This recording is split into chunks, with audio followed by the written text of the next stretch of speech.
It's time to wake up and let the weirdness begin. It's the KVJ show to start your morning. Kevin is the host. And his skin pigment is whiter than Casper the Ghost. Virginia sounds like this. Nickname Vicious Beast. So don't get her pissed. It's Jason. Talks like a spaz. And he loves to talk about Bigfoot and stats. So get ready, here we go. You're listening to 97.9 with the KVJ show. Hello, good morning. Welcome to the KVJ show. Happy, wow, it feels like Monday. It's Tuesday. Wow. Tuesday. How about that, huh? Tuesday. I think skipping Mondays is the best. It is nice. I don't know. I'm a big Monday fan. Yeah, you always say that, and it always annoys me because I'm like, ugh, nobody likes Mondays. It's- He's trying to be opposite guy. I'm tricking myself into believing Mondays are so totally awesome. Yeah, it's a cool thing about it, when you start on a Tuesday, got a 4-day work week. So here we go. Yeah, we took a little vacay time. We were out on Friday and then yesterday, and now back at it. So It's kind of a fun way to do it.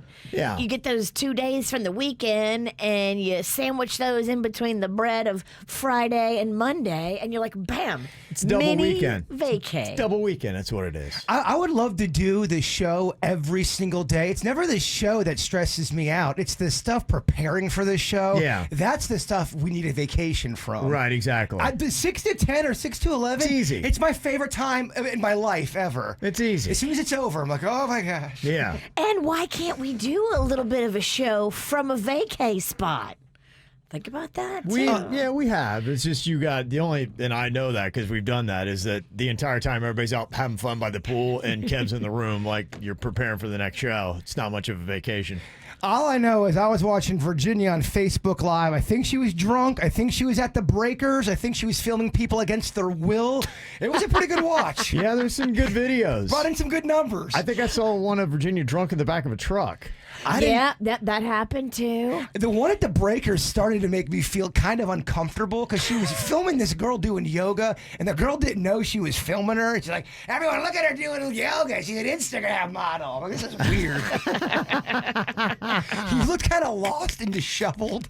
Yeah, that's about right. I gotta tell you, though, you kept my interest. That's right.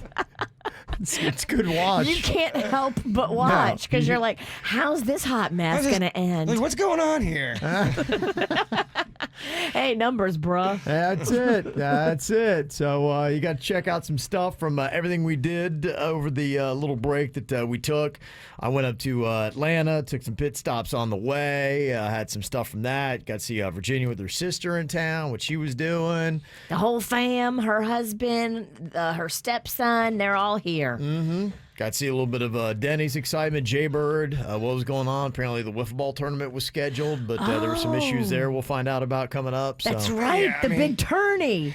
Yeah. It's a very underwhelming story. Let's just go ahead and say that. The whole thing was very underwhelming. With chaos? It was just not very Aw. All right. Well, we'll get you all caught up with everything that happened over the last 4 days and everything else going on in the world.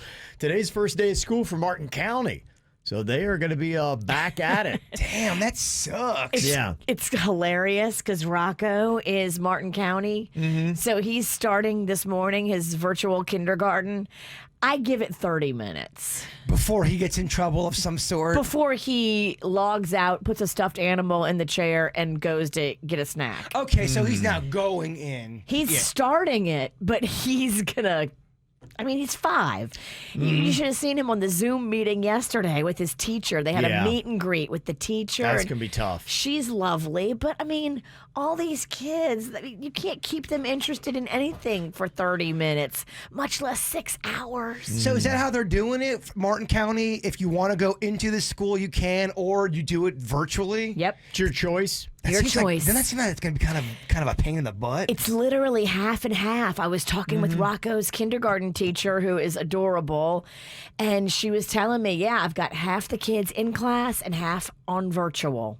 I guess they seem to find that as the happy medium because you really have the two camps. The one camp where it's like, get your kid back in school and we need them back in school, and the other ones that don't feel comfortable and can have their kids at home. And Palm Beach County changed up how they're going to do it when they finally do go back. They're going to start with virtual.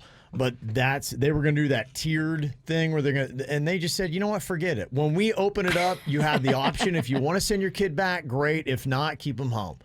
And so that way they can make both camps happy to whatever they want to do. And Choices. They can still, yes. Give the parents the choice. I think that's the smart way to do it. And you know, it's up to the parent. The parent at the end of the day is the one in charge of their child. Mm-hmm. Yeah. So that's kind of getting going today. So you got school stuff that is happening. I'm going to get updates from my sister and from Magnolia on how Rocco's doing. That's tough for that age. It's tough. I've got a 12-year-old, and we're already like, it's going to be tough, you know, just even with him. So. Is he staying? Would he stay or would he do virtual, in your opinion? Well, he's got virtual. The day he can go to class, he's going to class. Okay. But Palm Beach County doesn't go for another couple of weeks. They push back their start. Yeah, not till August 31st are they going to get going.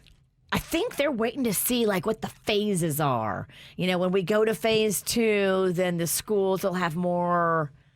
Yeah, they start. The Access. school starts on August 31st, virtual only, Right. and then as things get better, then they'll change. I wonder how many parents/kids complained about their final grade, especially some of the kids that were dialing it in, not really trying. I wonder if that was a lot of drama with the teachers and parents saying, my kid deserves a better grade because Corona, bro.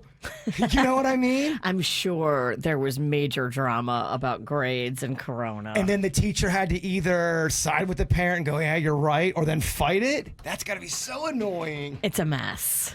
It pretty much describes 2020 in Yeah, the world. It's a mess. It's a mess. It's the KVJ dirt of the day. It's the KVJ dirt of the day. Virginia, take it away. Cause you know we need that dirt of the day. Well, coming up in just a sec in your Dirt of the Day, big news. The family of Don Lewis is doing something huge. He's the guy that disappeared and we think Carol Baskin killed from Tiger King. So we'll tell you what his family is doing now, coming up in just a sec. Before we get into that, Antonio Banderas has revealed that he battled the coronavirus. He said, I want to make it public today. I am celebrating my 60th birthday following quarantine after having tested positive for the COVID-19 disease. You notice none of the actors or celebrities say they have corona until it's over with, but if you're a news broadcaster, you let everyone know right away. I think some people, they just want to battle it and make sure they're going to be healthy. Mm-hmm. You know, I see that a lot with Little Smiles parents. When their kid is sick and going through it, a lot of times they don't want it to be documented. They don't want to talk about it. They don't want to put it on Facebook or put it out there in the world. They want to get through it and then know that the kid is healthy and then talk about it. So maybe it's the whole thing of it. You know, Antonio Banderas, maybe he didn't know, you know, how's this going to all turn out for me in the end? Well, I know a few people that said they really truly feel like they had corona, but they never got tested for it. But before all of the hoopla was going down. I was one of those people. I really thought that I had it, and so I went and got the antibody test, and it was negative. So, I mean, who knows? Crazy, crazy times. But yeah, Antonio Banderas is getting better, he said, and he is recovering. So he's not completely healthy and back to normal yet, but is currently recovering. In other news, Orlando Bloom did something that I would not recommend. He snuck up on Katy Perry. Now, she's pregnant, and she's doing an Instagram Live, and he scared her. It's so funny. She just did an interview how she says she doesn't listen to her music, and in the video, she's listening to her music. I love it. So here is Orlando Bloom sneaking up on Katy Perry and scaring her during Instagram Live. Guys, don't do this if your girl's pregnant. Something brand new. I think I'm ready. I think I'm ready. Not buying it. You think it's staged? Stage. No, Absolutely staged. It's a way for her to promote her new music. Totally. That's going to be her latest single. That's why it's playing there. Because, yeah, you're right. She admits that she didn't listen to her own music, and so it's so obviously staged. There's no way it's not staged, Virginia. You didn't get us, Perry. And finally here, Don Lewis. Now, he was the millionaire husband of Carol Baskin. If you watched the show Tiger King, you recall that he went missing back in 1997. If you didn't watch the show, a lot of people say that Carol Baskin fed Don Lewis to the tigers. Yes. And I'm in the camp that believes Carol Baskin fed her husband to tigers because they were going through a divorce. And he had told his business accounting lady that he was going to make some moves to like protect his money because Carol was coming for it. Here, kitty, kitty. So now the family of Don Lewis, who of course has for years wondered what happened to him and wanted this cold case to finally come to an end, they've put up $100,000 reward to find out what happened to him. So if somebody knows something, like if somebody was a part of the dismembering of Don Lewis to feed him to tigers, I think $100,000 reward might incentivize. You know, I feel like Carol Baskin's very crazy. When she talks, she kind of sort of sing talks. She kind Hey, of all does. you cats and kittens. I just noticed when people kind of sing a little bit how they talk, they are a little bit on the crazier side. She'd be like a cast in the movie Misery or something like that. Yes. They have a singingness to their voice. Yeah. So stay tuned. It's the sound of insanity. Hopefully that money will help this cold case so that, like, Don has kids and an ex-wife and a whole family that cared about him, and it'd be nice for them to know what happened. Here, kitty, kitty. And that's what's going on in your Dirt of the Day. Do you want to watch the KVJ Show live or on demand? Find us on youtube.com/KVJ Show. What are you thinking about? What are you thinking about? What's on your mind? Are you thinking about? What are you thinking about? What are you thinking about today, Jay Bird? Well, my question is, when do you get involved when it comes to a car accident? Oh, Lord. So I'm driving into work today. Today? And yes, this morning, right before I get to the parking lot. Do you know that little side road me and you take, Kevin? You go straight. You make that little right and you go straight. Mm-hmm. There's no stop signs. You're allowed to go straight. There's nothing hindering you to go straight. But there is a stop sign on the right-hand side. So someone's got to stay at the stop sign and they gotta, let you pass. Well, I'm driving and this car runs the stop sign and almost hits me. I had to kind of swerve a little bit and drive away. And as he hit the brakes, the car behind him smacked him. Oh. And I kept driving. Then I hit the brakes and I look back and I go, well, I was not at fault with anything. Why am I getting involved right now? It's dark out.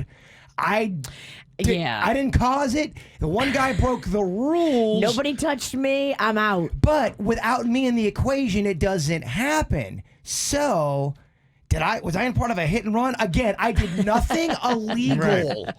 But, I mean, you have a job where you can't be late. And so you can't stick around to find out if everybody's like, I mean, how fast were they going? Couldn't have been more than like 10 miles an hour. It couldn't have been, but I'm sure they're fine. But here's the thing, though. I've been in those little accidents before where someone barely taps you and you see the whole scam go down. They act like they're hurt and they've barely been touched. I had that happen to me one time, and the cop actually called the person out for lying in front of everybody. They go, dude, there's no way you're hurt right now. Stop with the scam. So people do scam. That's what I was thinking. Do I even want to go and ask and what's going on and is everybody okay? Like Virginia said, there's no way they were hurt. Yeah. I would be just like you, and I would have just been kept on driving. Okay. Now, if somebody's hurt, of course I stop. If it looks like it's like something where medical attention is needed and a person might be incapacitated, then yes. Then you definitely want Bird there. Emergency Bird. I just... without me in the equation, it doesn't happen. So that's why I was wondering, do I have to be there as a witness? Yeah. I know. That sounds like a lot of hassle. For a lot of nothing. And then you've been late for work. And I feel like it's nothing but only bad things can happen if I get involved from here. Nothing good can come. I don't know. Viral video. And we all know the proper steps. You put your car in park and hit record. And just if someone starts yelling at me. What if they started fighting with each other? Oh, that'd have been good. I know. It was a lot. But if it's dark, you're not going to get the best video. Someone's saying call 911. Now I'm really involved. I'm not the best 911 caller. I've called 911 a lot. I'm not a Karen. I just have called 911 a lot. And it doesn't work out for you. To help people. Well, I just get a little flustered, like, Where are you, sir? I don't know. But you're in a major intersection. Where are you? I'm freaking out here. Panic Pennington. I've had to call 911 a lot. You don't want this guy to stop if you're in an accident. I've learned I'm better not getting involved. They say do more, get involved. I don't know. You're hurt. Your leg's barely hanging on. You see Jaybird pull up. You're like, no, keep going. I'm good. Keep going. I'm good. Don't stop. Well, we talk about that one scenario. If there's a guy on a bench and he's not waking up, you try to wait. I need to not get involved with anything. Just keep going. Just keep going. Yeah, that's your best move. What's on your mind today, Virginia? Oh, I feel so bad. You know, my sister and her husband and his son, they've all been in town. They're still in town. And they basically did this whole trip to Florida, and they were all excited about doing an offshore fishing excursion. Okay. So they set it all up. They booked it for yesterday. They invited Magnolia to go, and Magnolia got to bring a friend. So it was a whole big deal. It was a big production. And they get to where the boat is supposed to be taking them out to go offshore. They've like got an email that says be there at 7:15 to load on the boat. And nobody's there at 7:15. Now it's 7:30. So they're calling like the number, and I guess they lost their reservation. Oh, and no. so the boat captain shows up 2 hours late, and he's like, "Oh, I'm so sorry. I'm so sorry." And they're all excited. This is the highlight of their trip. Sure. So the guy's like, it's okay. We'll still go. Just 2 hours late. We're just starting a little bit late. So they get on the boat and they get like 20 miles offshore, which is really far to go fishing. But yeah, okay. That's like murder. That's like really far. If you're an offshore fisherman, I don't think you usually go that far. If someone takes you out that far, you think they're trying to silence you. Right? Like, are we about to be fed to the sharks? Like, what's going on here? 20 miles. So my sister's like super nervous at this point. And then all of a sudden the boat like overheats and breaks down, and they have to go. They have to go back to shore, and you know, they don't charge them for it. They better not charge them for it. But like the highlight of their whole trip just ended up being a turd. I've seen businesses be that bad and still try to charge people. That would have been a joke. I don't think my sister would have paid it. Because, I mean... Aren't you embarrassed if you're the boat captain? I mean, that's your business. First of all, you should be embarrassed about losing the reservation. Well, I think what happened, and me and my sister were talking about it, I think they completely lost the reservation, forgot about it, and then when my sister started calling, they scrambled, and we don't think the guy that took them out was even the captain. We think he might have been like the owner who had no idea how to use the boat or fish or know where to, because the guy didn't even know where to go to find fish. He was like, I think they're over here. How terrible is that? I think they're over here. It took you 20 miles out to Murder Island. Yeah, everybody on the boat, like there was some actual people that know about fishing on the boat. Maggie's little friend, she fishes all the time, and she's like, I've never seen anybody go out this far. What a major disappointment. Although the one highlight of your trip, Right. everybody came home. Jaybird, they looked so sad. I thought the boy was gonna cry. My brother-in-law was just shrugging with his head down. Like, if it's the big moment of the vacation, and it was, and it really blows up like that. I mean, that's rough. It was supposed to be the highlight of their trip. So yeah, that's how that went. Gosh, 2020, bro. Yeah. It's been weird. Well, I guess, you roll the dice. Yeah, anytime you're looking forward to something like that and it's the complete opposite in the disappointment arena. Oh, my heart's broken for like their whole day was so sad. That happened to a camping trip with me and the snack pack. We thought we were going to this awesome campground, and we got there, and it was kind of like murderous campgrounds. It was terrible. There was roaches and lizards and all kind of crap in there. Yeah, that's why I got to tell you, honestly, if you're going to be doing any kind of trip, doing research, getting great tips from people who've been there before, it really makes or breaks a vacation. I've done them right, I've done them wrong. My sister went online and she researched this boat company, and they weren't the cheapest, but they had the highest rating. I assume she's going to give them a not very flattering review. Because you need to. I mean, honestly, to balance things out for other people, if they do it and they completely blow it, then that needs to go into the record because other people will come behind you. I don't think she's that type. Here's how you I don't think it's even being a type. To me, I think it's just trying to help other people out. In my opinion, if you are that company and you really make it right and say, look, we're gonna give you guys a great experience, blah blah. If they really make that effort, I don't think you should blast them on Yelp. I don't think so either. And they were apologetic. And this guy that I don't think was the captain, I think he was one of the owners because he didn't know how to fish. I think this guy was doing everything he could to make them feel better. He's like, hey, if you want to trust us again in the future, we'll give you a big discount. They didn't have to pay a penny. But guess how much that fishing charter would have been if it would have been full price? No idea. $1,600 to go out and fish for the day. I was like, what? That's if you're crazy. charging people $1,600, you need to get it right. And this is this family's whole entire, this is their savings. This is them not going to a hotel so they could do a fishing trip. This is them cutting corners so they could be about this fishing trip. Stinks. And it's just weird. To me, if you're a business and you screw up really bad, but then you really honestly do try to make it right, I'll give you one. I think everyone has a bad day. I think everyone can blow it.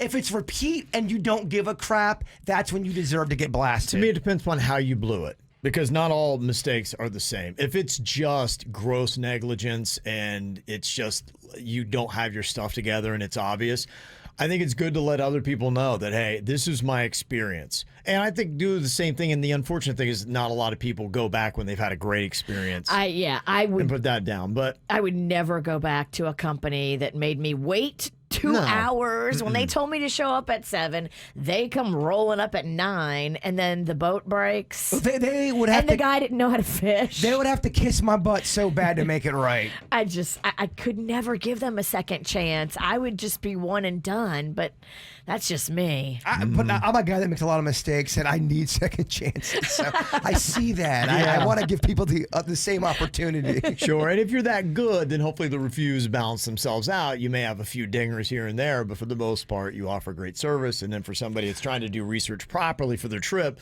they get a place that's going to be together. To me, losing a reservation, that's just basic 101 of your business. And if you can't get that part right, then you have a guy who doesn't know where to fish. I mean, to me, I just can't believe they're a good, highly rated company, and that's where I think they were the highest rated. That's why I think they need a couple bad reviews because they shouldn't be, and other people are going to make decisions. If you can't get those basics right, and that's what you do, and you charge $1,600. You really shouldn't have the privilege of people's business. And you're right. Everyone gets dinged in those Yelp reviews. I mean, if you Yelp reviewed the KVJ show, we'd have some dings. Yeah, we have some dings. We'd have some dings. And some are dongs. deserved. Yeah. Dings and dongs. And not everything's good. People really helped out. I got to tell you, I do love social media because you can post something up and you can ask for advice. And I read all the comments from the posts that I put up and took so much advice from people when we went up through. We went to Daytona Beach and we hit up through Jacksonville and Savannah and then went to Atlanta, and all 4 cities I got reviews and they were all great. So found some really cool places. Got a shirt on for Service Brewing. That's in Savannah. Went up there and Amanda had said, hey, go say hey to Patrick. He's from Palm Beach Gardens. He was the bartender. And Patrick was working when you went? Yeah, he was working when I went. Nice. Did Patrick respond with, Wait, the Kevin Ralston? No. Oh my gosh, take off your hat. I've heard about your hair. I need to see it. She's saying that's what Patrick was saying. Yeah, yeah. Oh, The okay. folklore of the Kevin Ralston's travel. I gotcha. Yeah, in fact, I think I got a photo here of Patrick. Yeah, if you're watching Kvj TV, that's him at the Oh, I service did burn. see that on social media. Yeah, that's him. He went to Gardens High. Did he? He's up there, yeah. How old is this cat? Do I know him? Did he graduate in the class of 95? I think 4 years behind you. Behind me. Mm-hmm. So he's young, you're old. Yes. Kind of like what we got going on. I'm younger than you. You're old. Yeah. But yeah, so got great advice on that and checked it out, all the different places that they had there, and found some great shopping in Atlanta because of the reviews. Okay. Yeah. You found a good little breakfast spot where you took a nice family photo. Yeah, and that was also advice that I got too from KBJ Nationers. They gave us a lot of cool places to go. We went to this place. It was the Atlanta Breakfast Club, I think is the name of it. You can see the family photo there. So cute. It was pretty interesting and unique. It was in a hot spot in Atlanta because it was by the Georgia Aquarium that they had there, the College Football Hall of Fame. Also Centennial Park, I think is the name of the park. Remember they had the bombing there for the Olympics? Yeah, is that where the big Ferris wheel is? Yeah. Oh, I was there. That's where we stayed. Yeah. In that area, it's so fun to walk around. It's beautiful. Coca-Cola is in that area in the CNN building. Yes. Yeah. That's right where we stayed too. Yeah, so it was right there. I got to tell you, you got to go early. We had a 3-hour wait. Ooh. But we went in there. 3 hours to eat breakfast? 3 hours to eat breakfast. What are they serving? It was a lot of really cool, kind of like, Atlanta-style breakfast stuff. Is chicken and waffles and Oh, I love that stuff. all that kind of stuff. Yeah, shrimp and grits. Oh, your upscale, fancy, fat is the main ingredient breakfast? It was really interesting to, just people watch there. I love people watching. They had a DJ outside, and people were coming, rolling in, and the watches, the belts, the shoes, and my wife and daughter, they know all that label stuff. Yeah. And my wife's like, those shoes are $900. She's like, that shirt is $500. She said that watch is probably $500,000. Wow. I was Fancy like, breakfast. dang. Oh, they show out there. That was just kind of it. I love flashy. And the place isn't a flashy, like you're probably thinking, wow, this is a real, it was just look like any other little breakfast It's joint. the hot spot. It's where all the flashy people go. Yeah. The place is not flashy. Were you turning up at all? I saw one Instagram or one social media post, and I was following your adventure, not even as a colleague, as a fan. Yeah. And I noticed that Caitlin, did I hear it right? You go, what are you drinking, Caitlin? She was drinking I think a cocktail of some sort. She's like, I'm taking it slow. It's only my 4th one. Did I hear that right? I don't know. Okay. There was one where Maybe, It was yeah. early in the day, too. I'm like, dang, the Ralstons are turning it up. Yeah, the only day I really turned it up was Savannah. I went there and I went because I fell off the diet wagon. I went hard for the craft beers. And Savannah's supposedly a great town for that. They were, and so wherever I went, I was trying to get a craft beer because I'm like, today's the day. I'm gonna do it, all today. Probably should have spaced Kev. it out. Yeah. Yeah, you guys were on the beach somewhere, and you guys are all having a cocktail. Oh, that was Daytona. No, because that was only once. Okay. Yeah, I was on our I way think she was up. kidding. I must have heard it wrong. Yeah, she might have said that. But who knows? But yeah, Looked thanks for all the peaceful. advice. Yeah, it was really cool. And I will tell you one thing as far as like if you're ever planning a trip, something I didn't even know. I just feel like I'm always late to the party on everything. I'm sure everybody already knows this. But if you go into Google Maps, if you have an iPhone, and you go in there, they have a thing called collections. And you can just hit add, and I made one for Atlanta. I made one for Savannah. And you can see, like, for instance, this is the one in Atlanta. And you can mark all these spots and add it. And then on the map, it'll show you if you're near any place that you want to go. Oh, that's cool. Yeah, and so when you're around, like, you can kind of see how this looks. Like, I had a spot, and you'd be like, all around, you'd be like, hey, if we go here, here's a place to eat. Here's this, and here's... So you get the proximity of where the bars, breweries are, sites, anything that's great restaurants that somebody recommends. You just drop it in there, and you add it to your list, You your mark collection. it if you like it. So I made one for Savannah. I made one for Atlanta. I got to tell you, it was invaluable. It helped me be like, oh, okay, if we just walk over here, because otherwise you don't necessarily know. You may have a list of places to go, but when you're moving and trying to get through a lot of places, you kind of want to work in. And once you've been to like 6 places, you forget which one was which. Yeah. So if you mark the cool ones, then you'll remember where to go. Well, especially if they're all bars, it does start to get a little tricky. It does. True. I But- had 7 beers. I can't remember. But in Savannah, it really helped because there really was a path to take where we started here and then we went around this way to see sights and then came back around that way. And we hit really everything and we didn't double back. We didn't recover ground. It was amazing how much we actually covered in that time because of that. So if you don't know, check out the collections in Google Maps if you ever take a vacation and just start dropping all the locations in that you want to see. And then you can not only have a list of every place you want to go, but it'll show you in proximity. And I do mine by, proximity and how close it is. That's my favorite thing to do when I'm in a new area is try all the little restaurants in that area. That's why I love going to Oregon. They're so different than Florida restaurants. Yeah, absolutely. Now, that's definitely one of the cool things. If you ever go to any city, you got to go check it out. So it was good, and because of people's advice and things like that, it made the trip a lot better. And now people can look at places you went, and it helps them put their little itinerary together. Yeah. So if you're thinking about going to Savannah, Atlanta, go check out Kevin's social media and get his little list. I know we have some Nationers up there in Atlanta. Yeah, we do. Absolutely. No, and they were giving me really great advice about places. I have 32 places dropped in for Atlanta now, and my son just moved there. He's up there now, and I sent him the list. You're able to send it. So I'm like, hey, if you're looking for any like night spots and bars and restaurants and all that kind of stuff, this is a pretty thorough list. There's even great pizza places. Oh, you're going to be Atlanta Kev because of your son. You're going to be there a lot. Yeah, we're going to Don't you start pulling for them dirty birds, though. We can't have none of that. Oh, you're a Saints fan, huh? Become a Brave fan now. Yeah, absolutely. So appreciate all that. Coming up here in a couple of minutes, we got some random questions for you. In fact, one that was trending on Reddit, kind of curious about how you guys would answer this. I have $1 million for you, and you get it, but for the rest of your life, it means that every traffic light you approach will turn red. Fine. Okay. I want to see. All right. Are you taking it? Would you? Yes. Would you? No. And why? We'll hear your thoughts next. Check out KVJ TV on YouTube or just log on to kvjshow.com to watch the show now. Powered by Cleveland Clinic, where every life deserves world-class care. Now, back to the KVJ Show on 97.9 WRMF. Okay, so if you were offered $1 million, but it meant that every traffic light you approach for the rest of your life would be red, would you take it? Why or why not? Yeah, I would take it.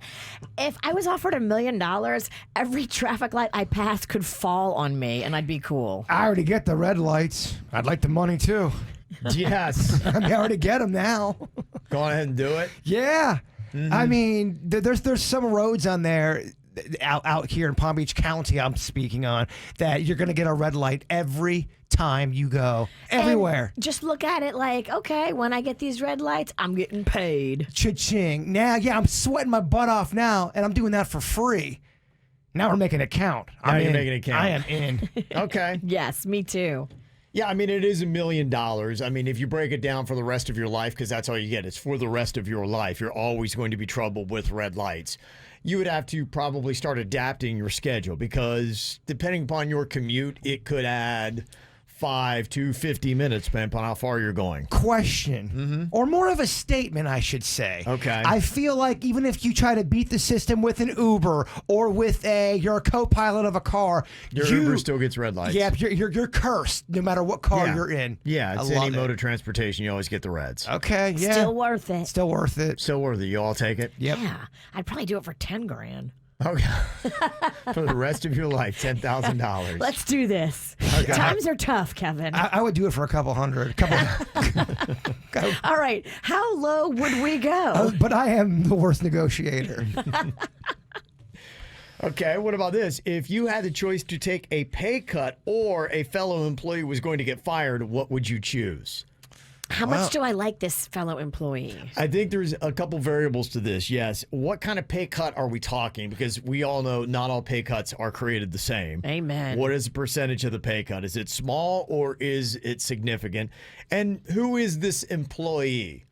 Are they a good friend? Are they a valuable employee? Because if I don't like them and they're a loser anyway and they should get fired, then I'd be like going, no.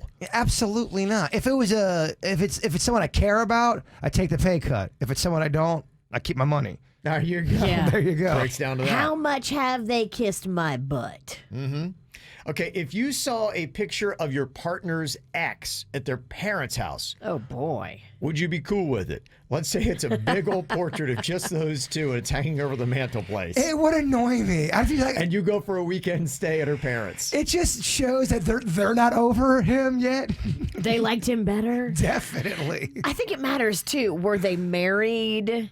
Is it a family picture where there's like kids in it? And Say it's just those two. If it's just and them it's in a two. prominent place and it's a large photo. And they weren't married. They were just boyfriend and girlfriend. That's how much they loved this guy. Yeah.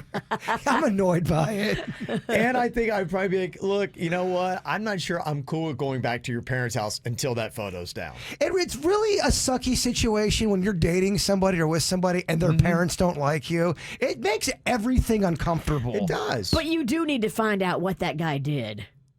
I mean, obviously, if his picture's still on the wall, he did something right. Maybe do a little recognizance and figure out, okay, here's why they loved him.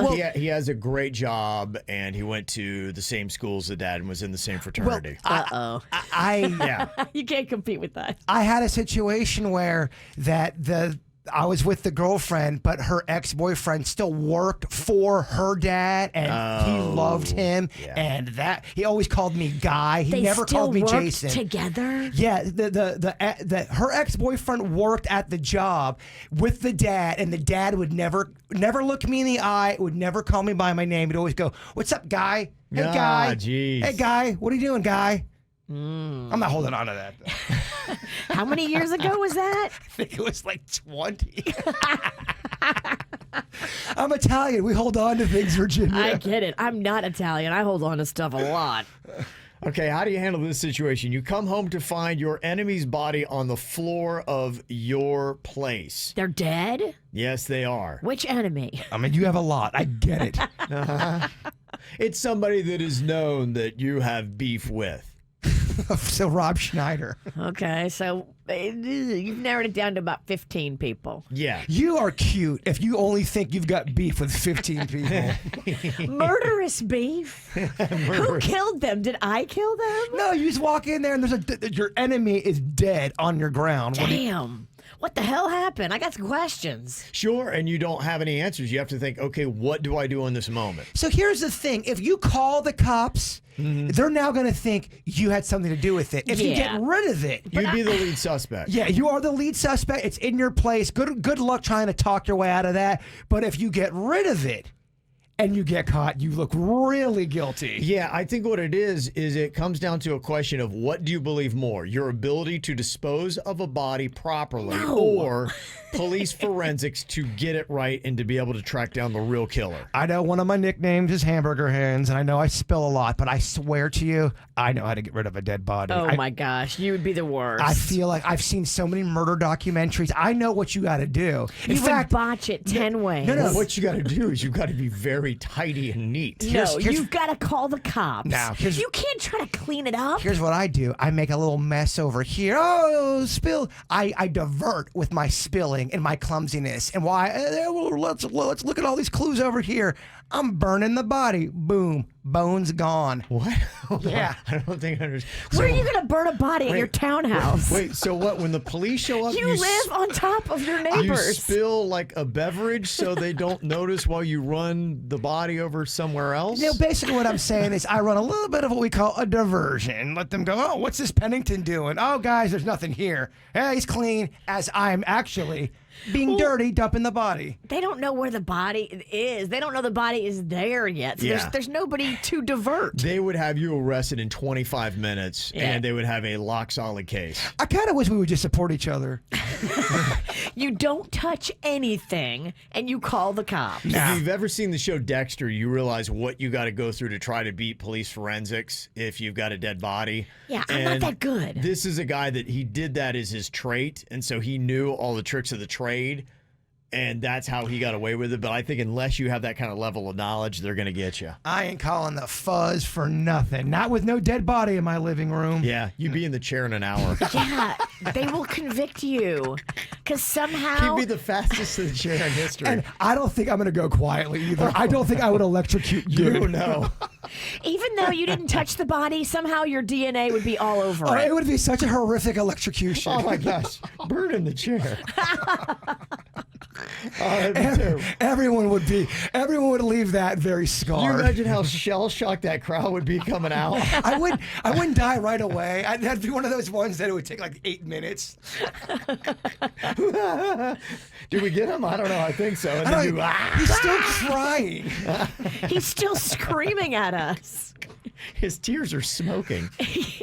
I'm going to haunt you. Oh, gosh, yes. I don't Very- call the cops, guys. Yeah, okay. All right, well, there you go. Any thoughts to add to it? 877-979-WRMF. You can call or text the KVJ show. Have you ever learned something that you felt like you should have known long ago? Now, with technology, things are always changing, so I'm always realizing new things, kind of like with the Apple Maps, being able to create collections for cities you go to find stuff easier. I'm sure people probably were well aware of that long before, but it took me a while to catch on. I felt real dumb when I wasn't taking all the lint out of the lint thingy and the dryer, and then we posted it on social media, and that was back when I was reading the comments, and a lot of people had some things to say about my intelligence.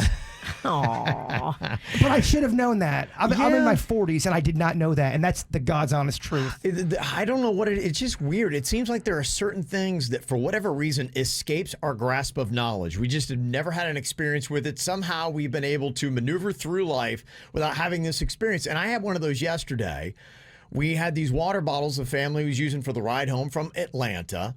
And I wasn't really paying too much mind to it, but I grabbed one of the big one of those huge old water bottles, and my wife had put them in the freezer, and I wasn't really paying attention. And I opened the cap, and like a geyser, water sprayed all over the place and all over my crotch. I am covered in freezing cold water.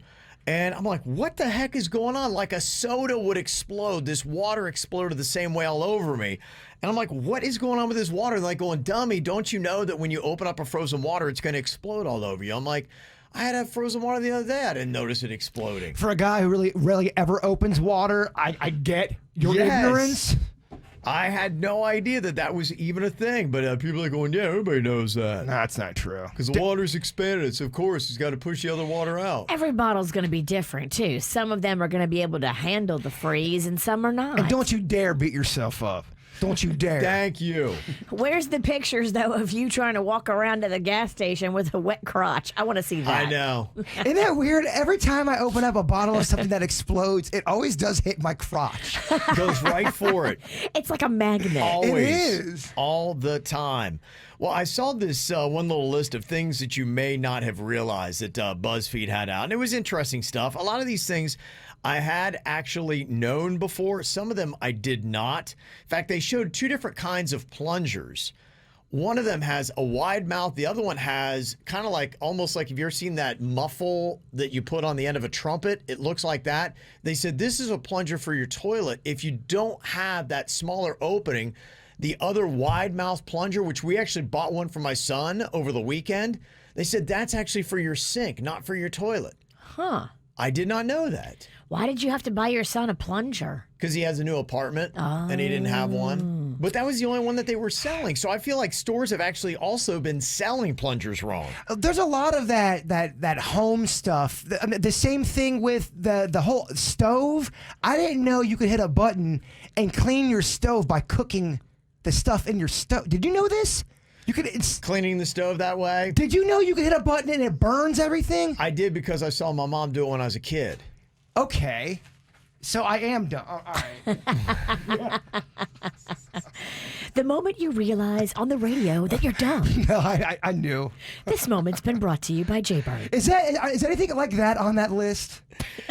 They don't have that. The one that I'm looking at from the BuzzFeed is different kinds of almost like hacks, things that you could do. Like if you had a Mott's applesauce and you got kind of like one of those foil lids that comes across it, you can actually bend that foil lid into a spoon, so you don't need to have a spoon to eat your applesauce. I love it. Which I thought was kind of cool. And they said, too, store natural peanut butter upside down. So the oils distribute evenly. So you don't have to stir and do all that kind of nonsense with it. Yeah, the natural stuff has always got like a 1-inch layer of oil on the top, and you're like, oh. Anytime the oil of anything goes to the top and it kind of slushes around, it makes it gross. It makes it real what you're eating. And when you've got hamburger hands, it's going to get on you. Yes, it will. I even saw something today with ice cream to store it upside down. Really? To keep away from that freezer burn and those icicle things you get on top. In fact, apparently it's so popular, Ben & Jerry's, even on their website, recommends that you store their ice cream upside down, which to me, I would think if a buddy told me that, I'd be going, this is a prank because somehow it's going to ooze out the bottom or I'm going to, dump ice cream all over myself. It's going to be some kind of like prank, but apparently it's some kind of hack. You know the other hack with the Heinz 57, right? There's that small little 57 imprint on the bottle. You hit that to get the ketchup out. And it really does work. Yeah. You hit that thing once and the ketchup comes right out. In your crotch. It's a sweet spot. Yeah, I don't care. I'll still use it. You ever had ketchup in your crotch? It's perfect for French fries. You dip it in your crotch. Yeah, they say also with toothpaste, only use about a pearl-sized drop of toothpaste on your toothbrush. That's all you need. They put the full thing to cover the brush on the commercials because it looks better.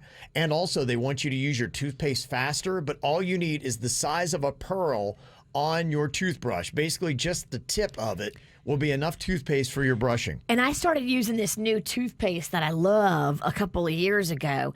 And they say don't wet your brush before because this toothpaste works better dry, which does take a little bit of getting used to.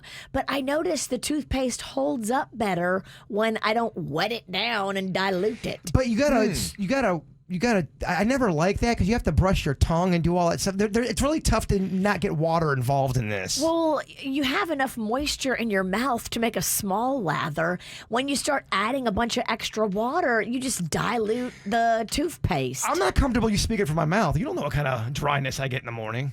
Yeah, you have a very I'm wet saying mouth, you're Virginia. wet. I'm wet. You Yes. are extraordinarily wet. Some of us aren't that wet. You are wet. There you go.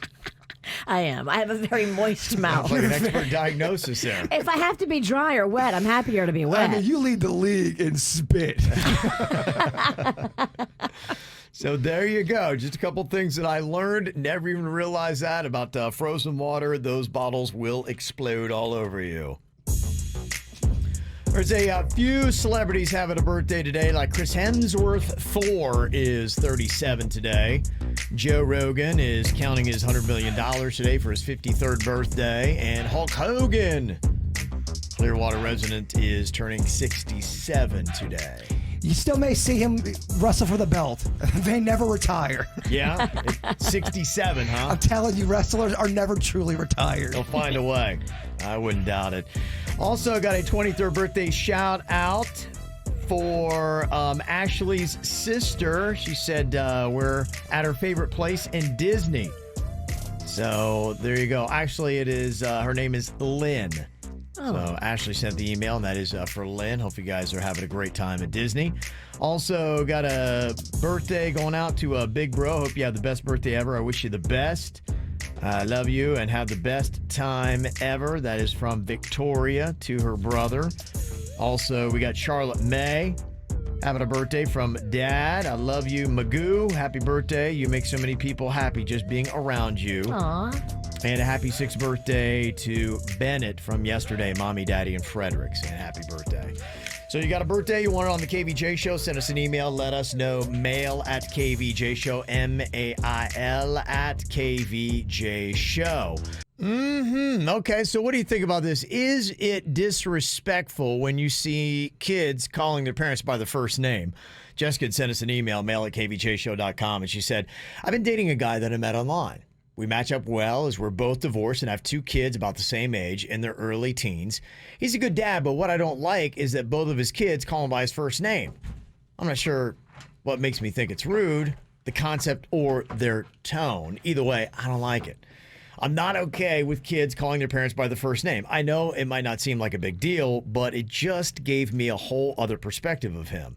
Has anyone ever noticed this to be a red flag? Okay. Virginia, if you had seen this, do you think that it is a sign of disrespect? Both of my kids have done this. So if I'm not really good at like paying attention when they're yelling at me. Okay. I try to tune it out. So when they're yelling, "Mommy, Mommy, Mommy," I have that mom thing where I can tune it out. Okay, smart. So they've both learned that they can go, "Virginia," and then I'll answer. They get my attention when they yell Virginia. When they're yelling Mommy, I know it's going to be silly or annoying or both. To me, everything's about approach. I used to call my mom Kay, but she liked it because it would be, we would laugh about it. Like, Kay, where's your coffee at? We would have fun like that. Right. But if it was something where I'm going, Kay, I'm going to the movies. I don't care what you say. There's a difference in the approach. Exactly. It's the tone. And that's what she said. She said, I'm not sure what makes me think it rude, the concept or their tone. The fact that she used that in this email lets me believe that it is disrespectful. And here she is dating a single father that she matches up with well. But she's like, okay, if his kids lack respect for him, is that a red flag if you're dating somebody? This sounds like someone who loves to overthink everything. It Yeah? does, yeah, I do. If it's all fun in nature, I know she's saying tone, but if the dad's not having an issue with it and everyone's getting along for the most part, why do you care? I don't know. Virginia, if you were dating somebody and his kids seem to not respect him, would it be like, okay, if I were a single parent and I were in this situation and you don't just date the person, you date their kids. You do. And if the kids don't respect him, it's a big problem. Right. And I'm watching that in this situation because if I get in a little bit deeper and he's got kids that are disrespectful and they've got attitude problems and there's disciplinary issues. It's your problem. It will become your problem. And if you're just starting to date somebody, I would look at it. I mean, not that I would stop dating somebody because of this, but I would be very observant about the relationship with he and his kids. And if he's just like, I don't know what to do with these kids, and they're just taking off and, skipping curfews and running around and it becomes an issue, this might be the first sign that you're seeing as a problem. Yeah, I could not agree more. The tone is what you have to look at. And if she is saying the tone is disrespectful, I'm not down with that. Right. My kids will say, "Mommy, Mommy, Mommy, Virginia," to get my attention. But if they started by saying Virginia and then told me how it was going to be, it would be a different, ugly scenario for them because they know who is the boss. Yeah, and it's a Saturday night. You're having a great date with your boyfriend, and all of a sudden he gets a call, his kids are acting up and there's problems. Now your whole Saturday night is now dealing with these kids. And especially if you're riding shotgun and your kids behave well and you're watching him haphazardly parent his kids and it's just not going right, and you're biting your tongue being like, oh my gosh. We're assuming a lot. That's if it gets to that level. We're going from the kids, calling the dad by the first name to all of these other things that happen. I agree with you if it goes to that point. And she's asking if you've ever noticed this to be a red flag. It depends. And I would say it is a red flag, but it's the first one. It's a red flag to me is something where there's a behavior thing that's going on where you need to pay more attention. That's what a red flag is to me, and that's why I would say this is a red flag. Yeah, as she describes it, I would say red flag. If it's disrespectful, red flag. If it's goofy, I would let it go. Yeah, so keep an eye on it and see where it goes. If it's a makeup or breakup, I don't think it's enough to be like, well, I just can't date you because your kids call you by your first name. Just be careful, because if you end up marrying this guy, these kids are going to be under the roof with you, and then they're going to be disrespecting you just like they're disrespecting him. But we still don't have all the details. I love to judge before I get the we're details. really jumping the gun here from one email here. I had so much judging to do with zero details. I'm very busy. But only asking the question, is it a red flag? I'll stand by it as a red flag. Got another makeup or breakup here. It says, I'm having a situation. I found chats on my fiance's phone between he and a girl he plays online games with, calling her baby girl, and her sending him nude pictures. When I confronted him about it, he said that she's going through a lot in attention seeking. I don't know if I believe it or not, and I don't know what to do. I need KVJ assistance. Oh, I know what to do. Wallace Pennington says, you are out. You're done. This is over. It's over. He's a pig. If your man is accepting nude pictures from anybody and doesn't think there's a problem with that, there's a problem with that. It's over. Wallace Pennington out. Yes, I think this is just somebody who knows clearly what the right answer is, and they just texted this to us a couple minutes ago, so hopefully they're still listening right now. Sometimes you need some cheerleaders to say you are right, but yeah, you're right. Break You're up with that completely person. right, yeah. It's way inappropriate. It's disrespectful, and he's trying to keep secrets of nude pictures. Yeah. Then he's defending it. He's a pig. Yeah. We don't like him. This is not a good situation. Somebody was asking about the ages of the kids. I think it was early teens is what that was. So on the last story. They're very disrespectful by nature, I can tell you that. It is a tough age on top of it. You know, so if you're going to date a single parent, I think around, and they got kids around that age, you have to expect you're going to have a couple bumps in the road. And that's probably just going to be part of the relationship. You're right. So there you go. All right, anything else you ever want to run by the KVJ Show, you can. Mail at kvjshow.com, mail at kvjshow.com. Coming up here in a couple of minutes, we got another round of Denny's or Animal. Living into the Wild Kingdom. Boy, we've had some wildness going on here. Did you see the video of the great white shark that was off the Jupiter Inlet? I did see that. Yeah. Did you see the video of the two giraffes fighting each other with their necks? No. That was intense. Really? Giraffes fight real hard. It's kind of tough to watch. Gosh, I did not see that. Okay, well, there we go. Lots of things happening in the animal kingdom, including Denny's or Animal. If you want to play, 877-979-WRMF. We will do that next. Check out KVJ TV on YouTube or just log on to kvjshow.com to watch the show now. Powered by Cleveland Clinic, where every life deserves world-class care. Now, back to the KVJ Show on 97.9 WRMF. Well, we got another round of Denny's or Animal here. A lot of animal stories. We're talking about the great white shark that was just off the Jupiter Inlet. Jaber was talking about the giraffe fight. Somebody texted in and said, yeah, Bert is right. That giraffe fight was wild, but a shark in the ocean? It's a shark in the ocean. Come on, people. I think it was a shark in the inlet. I posted something about that too a couple of weeks ago. There was this hammerhead shark in the inlet of Florida. People were by the water looking at it, and all the comments were, dude, it's a shark in the water. Where's it supposed to be? Yeah. Hammerhead on the shoreline, bruh. Yeah, brah. No, not the shoreline.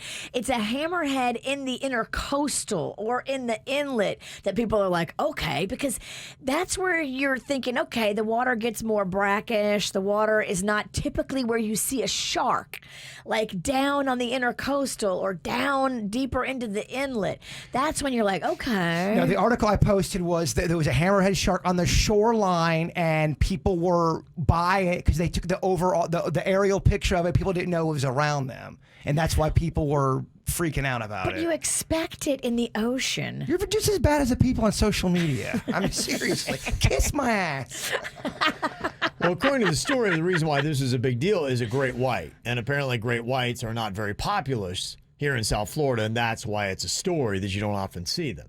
So, I don't know. It's Shark Week, man. I know, dude. Some people get excited about sharks and alligators. What do you expect? Step off. I'm not the one who It said it's a is story. Shark Week, and that's why the shark was in the Do inlet. people just let me be excited about hammerhead sharks on the shoreline? No. There's a fisherman that's been out there for 45 years. He says never in his life has he ever seen a great white shark. That's what the story is. So I guess it's apparently rare. So, all right, here we go with the round of Denny's or Animal. Russo is on here to play. Russo, would you call yourself an expert in the animal kingdom? Yeah, I guess I would be. I live around a bunch of animals. What's up, KVJ Show? What's going down? Russo! Yes, there's a bunch of animals here in South Florida. Very good point. You're damn right there is. I believe that we've got... Let's get it on. Russo's ready to go. That's what I love. I love that get 'em up and go kind of style and that attitude. I think we have a throwback here. This is a shark fighting a man in the water. This might be some of the audio that went with that video, the Great White off the Jupiter Inlet from Sunday. So I believe that this is maybe why this is actually a story. What do you think? Is this Denny's or is this a real animal here making this noise? Oi! Blimey! Blimey! Mate! Yeah. Oh, he's Australian. Yeah. Clearly, because He clearly wasn't Jupiter, I don't think. he called the shark mate after he hit him. That does not sound like the indigenous Jupiter accent. Yeah, well, unless that was the shark. Maybe that was Greg Norman that was out there swimming. And ironically, The shark is swimming with the shark. could you see how great it was? I mean, that would be great, but wouldn't it be just a bizarre story if Greg Norman gets bit by a shark? Yes. And that was the audio for it? He's the one guy that the sharks should not bite. They should all be killed. Oi! It's him. Mate, where does Denny's find all these clips of people getting attacked by animals, but still kind of remaining calm? Yes. Hi, mate. Please stop it! Don't bite me. You're a great white. Russo, is that Denny's or animal? What do you think is in that clip? I'm going to say it's Denny's. Gonna say that one's Denny's, yes. I would have gone with Greg Norman, but Oh, mate. let me see. We got another fun one here. This is a whippoorwill singing a song. Ooh. A whippoorwill. Whippoorwill. What do you think? Reminds me of the Randy Travis song. Did Yeah. he sing about whippoorwills? Deeper in the holler. Yeah. Yeah. It's my cut. 90s country. Virginia loves it. I love it. You old? Yes. These topical references for our audience. Don't feel bad. Last week I made a Karen Carpenter reference. You know, are we going to move our show to old country? Because all we talk about is Willie Nelson and Deeper Than the Holler. I am so cool with that. I'm okay with that career move. KVJ show now on 97.9 The Beaver. I'd actually be very happy with that. There we go. Flip to old country. All right, what do you think about this whippoorwill singing song? Is this Denny's or Animal? Wow. That's Gosh, tough. That's that a tough one. is cool. Well, Denny's is a hell of a whistler. He is. He is. Denny's is a whistle. Good. Thanks for the hint. But I'm going to say it's a whippoorwill. Russo's going with the real thing. He would be correct. You can't trick Russo. You cannot. Russo is on it. Okay, we got one more here for you. It's nice to be energetic in the morning. Yeah, I got to tell you. I'm enjoying having you on, Russo. Keep you for the entire show. All right, Danny's or Animal? Yeah, I'd here. love to come and hang out with you guys. Spit on the mic a little bit. It's not corona friendly, Russo. Spit on the mic. I know, but you know. I don't think our bosses are going to like that term. Let's get through the pandemic and then we'll talk, Russo. Yes, after. We got this guy named Russo. He says he wants to spit on the mic. Can you come in? No, I wouldn't do that. No, you're good. You're good. We're just. Figure of speech. Okay, we have a horse here being startled by lightning. Is this Denny's or Animal?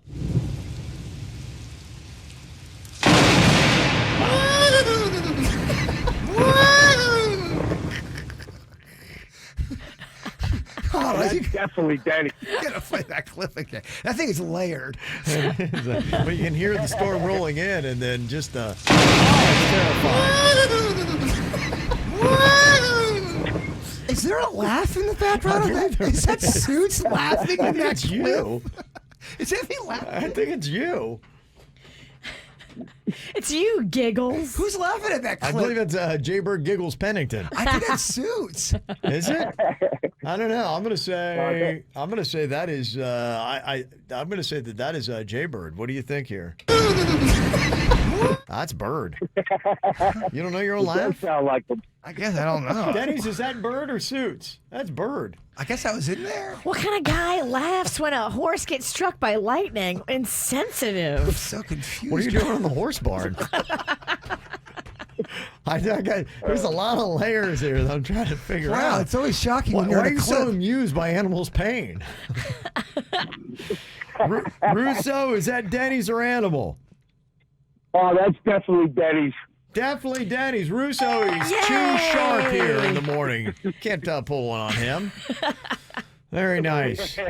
Perfect score. Look Yeah. at that. Very nice. Well, Russo, thank you for coming on and spitting on your phone. All right, no problem. I'll wipe it off. Okay. I He's love just Russo. fun. Just good fun. Yes. All right, got some call outs here today. Anything that you need to call out, you can let us know. 877-979-WRMF, 877-979-9763. Denny's, he is seemingly one with the animal kingdom. He does Denny's or Animal, but apparently he's got a beef with at least one part of that animal kingdom he'd like to call out today. Who are you calling out today, Denny's, and for what? Calling out the geckos. Geckos. All of them. Like the one in the Geico commercial? Every one of them, Virginia. Yeah. Do you have a problem with the green ones or the translucent ones? Probably both. The translucent ones are freaky. If I can They're look at scary. you and see your organs, it's weird. Well, the area we live at, it's like a menagerie. There's lizards, there's iguanas there, just a lot of reptilian activity, and a ton of lizard humping. So much of it. Yeah. Well, they mate like crazy. They do. You know, they got a lot of free time on their hands. And they do it in public. Well, the reason You I mean want they don't get a room? You'd think they'd get like a little bush or something. Public is their room. No, but you get rocks, bushes, little trees. There's ways you can be a little bit private. Well, the reason I have to call them out is because we got a couple in the house. We just moved into a new house. And usually we would have the cats outside catching lizards, but there's been a bunch of lizards inside. Oh, boy. So the cats have been catching them, which is great. They've been keeping the pest level down. The problem is sometimes they want to show it off as a trophy. So Mr. Rufus, about 2 a.m., drops a gecko on my wife Jen while we're sleeping. Oh, no. And this is the same talking cat, Rufus. Yes. So Oh, he was proud of it. he brought it as a trophy. Yes. Yeah, look what I got. It means he loves her. Jen said that she felt something wet and slimy on her. It was like half eaten. Yeah. Dead gecko. Well, it was still alive. So in a panic, she flung it, but it didn't go very far. It went into my hair and neck. I mean, if there's ever a time to have a video. It's tough to really go back to bed after Oh, it's something like pitch that. black. It's tough to get back to that REM sleep. Well, so I feel something on my neck, and I fling it across the wall. It hits the wall, right? And then it scampers. And so for the next hour, we're trying to find it because it scampered right back under the bed. Oh, he's gonna come back with revenge in his gut. He's gonna come back with revenge in his heart. Oh, yeah. Well, so about an hour later, the cat ended up finding it and eating it in front of us, which is pretty graphic. Cats and animals, yeah, they do some horrific things, and that's one of them. Cats especially, man, they are hunters. Yes. And they do though. He's right. They love to show off, to show their, Yeah. they're proving Yeah. their work. It's their, well, I mean, you know, some rednecks, they'll go ahead and like mount their kills above their mantelpiece. Cats, if they could, I'm sure would do the same thing. Sometimes dogs will do that too. Dogs will kill an animal and be like, oh, look. I've heard of like cat owners when their cat like goes out in the wild and leaves it on the doorstep. I have never heard them drop a still living, half-eaten gecko on your sleeping neck. That's next level. Anytime you wake up to something jumping or crawling on you, I woke up to Yeah. a frog jumping on me, and it is horrifying. You don't know what's happening. Have you ever had that? Woke up with something crawling on you? Yeah. Cockroach. It's bad. I had a roach. Yes. The roach is the worst. The roach is the worst. Because the roach is brazen enough to go on top of you. He don't care. He's probably looking to try to eat some of your skin. I woke up one time in Colorado. I was staying at a friend's house sleeping on the floor, and I woke up with a centipede on my chest. Oh, dang. Gigantic centipede. Well, the worst would be if you really did wake up and it was a legit terrifying animal. Tarantula, some kind of poisonous snake. Rat. A rat You would be wo- terrifying. You woke up with a rat just looking at you. Wake up and it's on your chest just looking at you. Terrifying. You making a noise? Making that noise. Your face looks like cheese. He's hungry. Yeah, there's a couple people texting in to call out geckos, too. We got a problem with them in our apartment complex. No matter how many times we clean, they always come back. We got gecko turds all over the place. Look like little random grains of big black rice. Well, They do. They leave pretty healthy turds. the worst than gecko turds is iguana turds. The ITs. The iguans problem is ridiculous. It's getting to the point where it's going into northern Palm Beach County. If you drive along North Lake Boulevard, you see iguana. I mean, a ton Yeah. of iguanas. No, they There's really no are. way that wouldn't cause a wreck. If they all decided to storm. Well, that's why I was saying that a couple weeks ago, because they did cause a pretty serious accident in the Keys. And I told people, it's like, hey, unfortunately, you just need to keep going. Like, you cannot do it because somebody braked hard for one of those iguanas and boom, caused a serious accident. You're trying to spare iguanas, but you're going to kill humans. So you got to just mow them over. Keep in mind, they're an invasive species, so we need to be taking them out anyway. I don't know if they don't belong here. I don't know if you're noticing, but there's a lot of carcasses along Village Boulevard where we live at. They're getting hit. Yeah, There's that constantly. many of them now. Yeah, well, in a sense, good. I mean, unfortunately, they got to go. Kevin Hart. I'm Kevin sorry. hates I'm just telling you what the pest people are telling me. They're saying we can't have them here. They're throwing off our ecosystem. They are. And they're turning up our yard. There's a lot of poop. Yeah, there is. What should Yeah. we do? I got a harem of them in my backyard. I don't know what it is. You bought this new house and they didn't tell you had roommates? There is a lot of iguanas. Do not feed them pizza. They love it. I want to repel them. I don't want them hanging out. I think you gotta call a guy. I think it'd be a solid business. I don't know how much you could get for an iguana, but like I said, I was at the Delray Beach Golf Club, and they had 3 to 4 I saw on every single hole. You times that by 18. It wasn't the same 3, 4 following me around my entire round.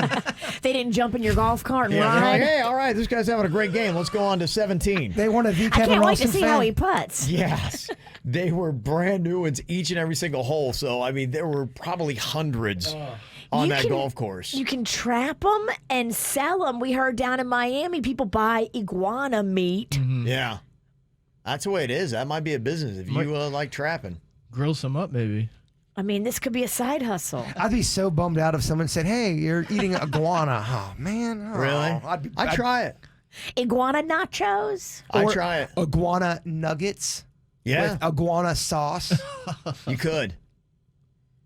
There's a lot of things you can do with iguana, I bet. There's probably recipe manuals for Yeah, it. I mean, yeah. if they're buying the meat in Miami, somebody's putting it in some taco or something. Chicken of the tree, bro.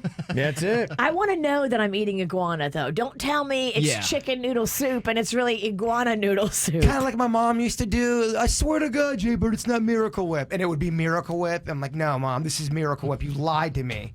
Don't lie. Or like my mom did, she fed us menudo soup when we were little and didn't tell us that it had the inside lining of a cow's stomach in it. You know, meat is meat, some people say. Nah, that's not cool. That's not No. cool. That is not cool. Lies are lies. The meat is meat. Got another animal calling out from Vicky. She's calling out the murder hornets, aka yellow jackets, decided to attack me on Sunday, stung me 18 times. Oh my. Here is the bee exterminator with their karma, They stung her how many times? 18. She's so lucky she's not allergic and didn't go into like Yeah. anaphylactic shock or whatever. There are, I think it is legitimately hornets. At one time, I hit a hornet's nest with a mower, and They're mad. I got stung probably 18 times. It Yeah. was terrifying. I was a kid, hamburger feet over here, tripped over. I fell into some kind of wasp nest, and I got stung quite a bit, and it was rough. Yeah, they will get you.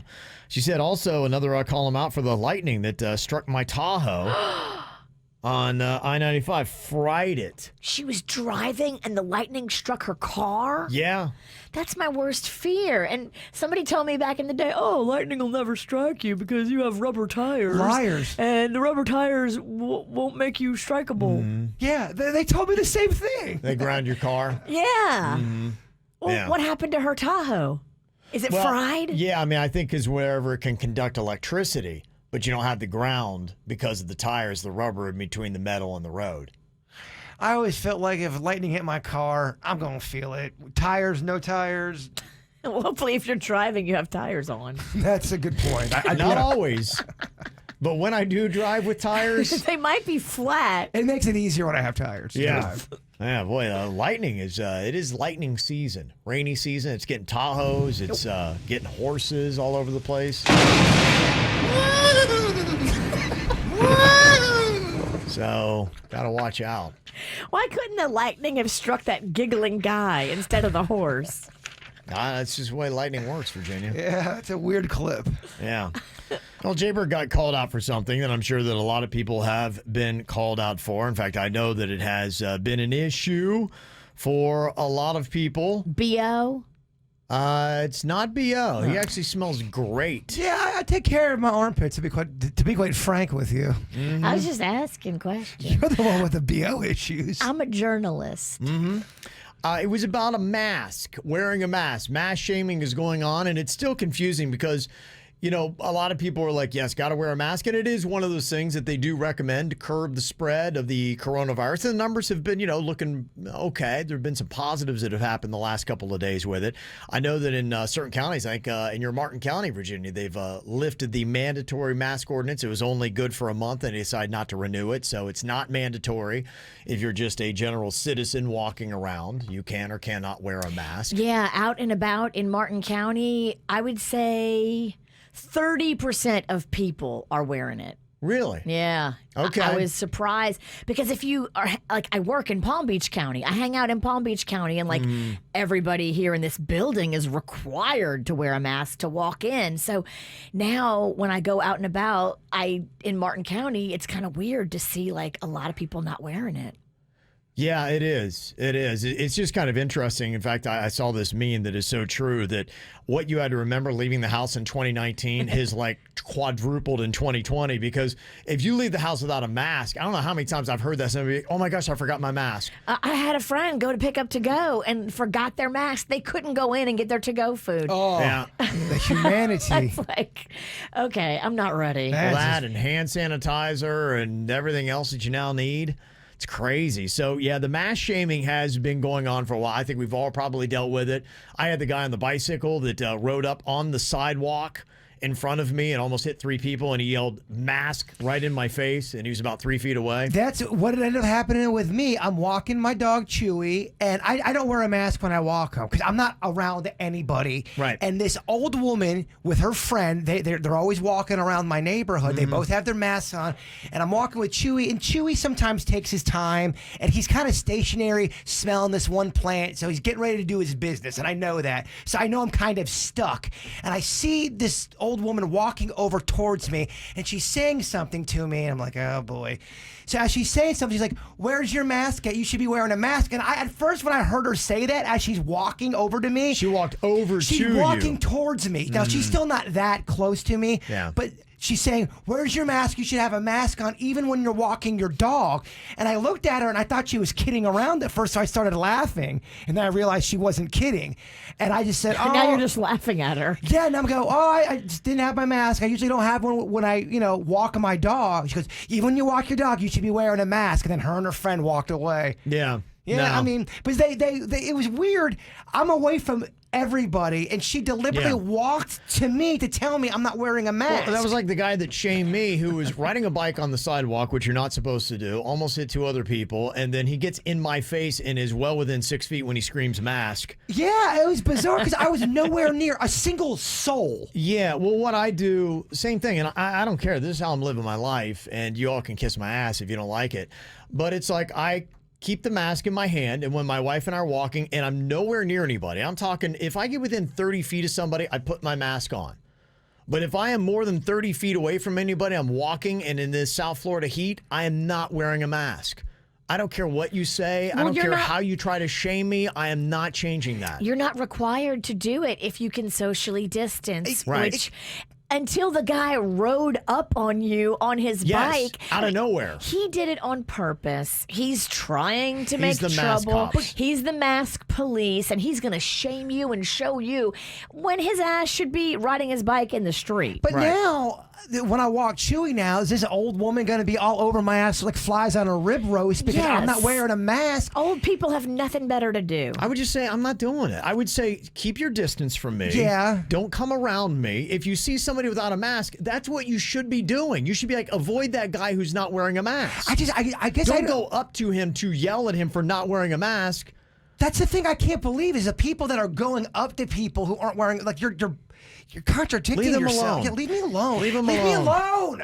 You're not doing it right. You're not the mask police. No. You wear yours if you want, but if you can stay 6 feet from people, it's not required Right. out in public. And I'm not going to do it. I got a lot of busybodies in my area. I mean, there's a lot of people just you can see That's annoying. You can see every move I make from the townhouse that I'm in. you can see every move I make. And that's why you need to actually move. I'm working on it, Mama. The move you need to make is the move. Believe me, actively working on it. Well, there's a call them out for everybody. And thought this is interesting. In the state of Illinois, they've made it a felony now to assault an employee who's trying to enforce a mask policy. Good. So it still continues to cause problems, but It's just so just crazy you've got to say that. It's crazy that there's still this much We can't get all on the same page. venom about the mask crap. If you're walking in a store and there's a sign on the outside of the store that says you must wear a mask, then you must wear a mask in the store. Just respect the place where you're shopping. And if you don't respect that place, then don't shop there. You need to be careful too when you roll up on people you don't know and start scolding them. Like me and you, we're not going to do anything bad. But there's some people that absolutely. you roll up on them and you start getting mad and they're not wearing a mask. It turns ugly and sometimes violent. Well, another dude, somebody else would have yanked that dude off his bike because he had a hoodie. It would have been easy to go whoop, and it's like, just don't. Don't do that you don't to know people. you don't know who you're confronting. You really don't know. This is South Florida. Because somebody could be going through it, They might have just lost their dog that day, and they're distraught, and they're just ready to punch something. That's how you end up in the whacked out news. Thank you. There you go. Entrepreneur, we are going to give you a product, and then you have got to pitch it. What you do is you're going to be drawing out 2 different words. You match those words together, and you got to come up with some kind of product. That is the name of the game. All right, we're going to go on ahead and draw what order we're going to do here with the playing cards that you get. It's really all about the things you get. If you get a couple words that don't make any sense, have fun with that. It's more challenging. Absolutely. That's a tough part of the game. What did you get? Anger what? What was The it? first one was secret anger. Secret And then anger. the second week was hand legs.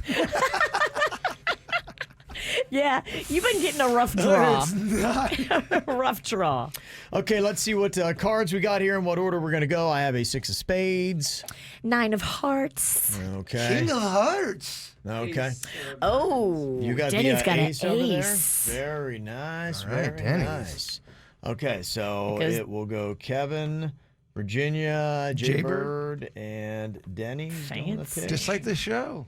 Okay. All right. Went at in that. that order. Okay, new words here to choose from today. An entrepreneur. We got the challenge cup here. And my first word is genie. Genie, that's good. Okay. Poop. Poop Genie poop. The poop genie. Oh, the poop genie, Kevin. Oh, yeah. Or it could be genie poop. I'm interested to see where this goes. All righty. Have you ever had to take a monster dump out in public and you just don't know what to do because you're ickied out by public toilets? Well, introducing the Poop Genie. That's right, you can take a dump anywhere in public, and the Poop Genie will poof, magically make it disappear and clean up your backside at the same time. Sound too good to be true? Absolutely it is. This whole commercial's all lies. Go online today, poopgenie.com. Nice. Poop genie. Yeah! I love it, Kevin. You nailed it. Gosh, I wish I had a product, the Poop Genie. Home run. That's a home run. Oh, what I wouldn't do for a Poop Genie. Be amazing. That would be amazing. Oh, gosh. Okay, let's see. We go to Virginia. Let's see what word she draws here today. Okay, my first word is sausage. Okay, this is going to be good. My second word is gun. Sausage I gun. love it. I love Dude, it. that's like our hot dog gun. I know. Wow. Okay. All right, Virginia, are you ready to go? Ready. All righty. Do you have annoying neighbors? Do you just hate your children? Well, let us introduce you to a brand new product on the market called the Sausage Gun. You can hurl flaming hot sausages at family, at friends, at your neighbors, at whoever. Do it for fun. Do it for warfare. Do it however you want to do it. These things will chuck 50 feet in the air and hit you right in the face, going 30 miles an hour. Oh, jeez. It's amazing, and it's available right now online at sausagegun.com, $29.99. All right. Sausage gun. Oh, I definitely buy that too. What a great product. All right, we got Bird up next here, an entrepreneur. Let's see what product he can put together. What random one you got? Double bath. Double, you got bath and you got, what is it? Double and bath? Double and The word bath. double Why and the do word yours bath? always suck? I don't know, man. You get the hardest ones. Or you could work it around. Let me- Bath double. Bath double? Do you not want to take a bath? I know for kids that would be a great product. Guys, get My kid never wants to take Oh. a bath. If you Stop. could Get have a in bath my- get in my double- head. I Okay. Rocco would love a bath double. Okay, all right. You ready, Bird? I am ready. All righty. Let's see what he's got. You're dirty, aren't you? You got that grime, that slime, I and you do. got the time. Let me introduce you to Double Bath. Oh, yes, it's for the dirtiest people on the planet. If you've got gross pirate foot, Double Bath gets all of that dead skin off. And you have your penis grow double. Double Bath, doublebath.net. Double dong? Double dong. Wow. Damn. Double dong all day long. You get that Double from the bath. bath? Double bath! Penis shrinks back to normal size after bath. That's okay. Objects look larger in the mirror. Just bring all your ladies in the tub. Dude, I love double bath. Yeah, and I know what you're doing to make that thing grow in the bath. That's why you're in there so long. All right. Double bath. All righty. Okay, Denny's is up next here, an entrepreneur. We'll see what product he can put together. What 2 words have you drawn out there, Denny's? I got pudding butter. Ooh. You're making me hungry. Oh, baby. Oh, Get some yeah. pudding butter, bring that in a double bath. You wouldn't leave that place for the weekend. Okay, are you ready, Denny's? I'm ready. All righty. Do you ever get pudding and you wish there was just more cream in it? It's not like a creamy enough pudding for you. You kind of want that new flavor profile. Well, I got just the product for you. It is called pudding butter. You just take your normal, regular, boring pudding and you just add our pudding butter to it to make it a little bit more creamy, a little more adventurous, kind of get you moving. So if you're interested in a little pudding butter, try out something new, be adventurous, check it out at puddingbutter.com. It is $4.99.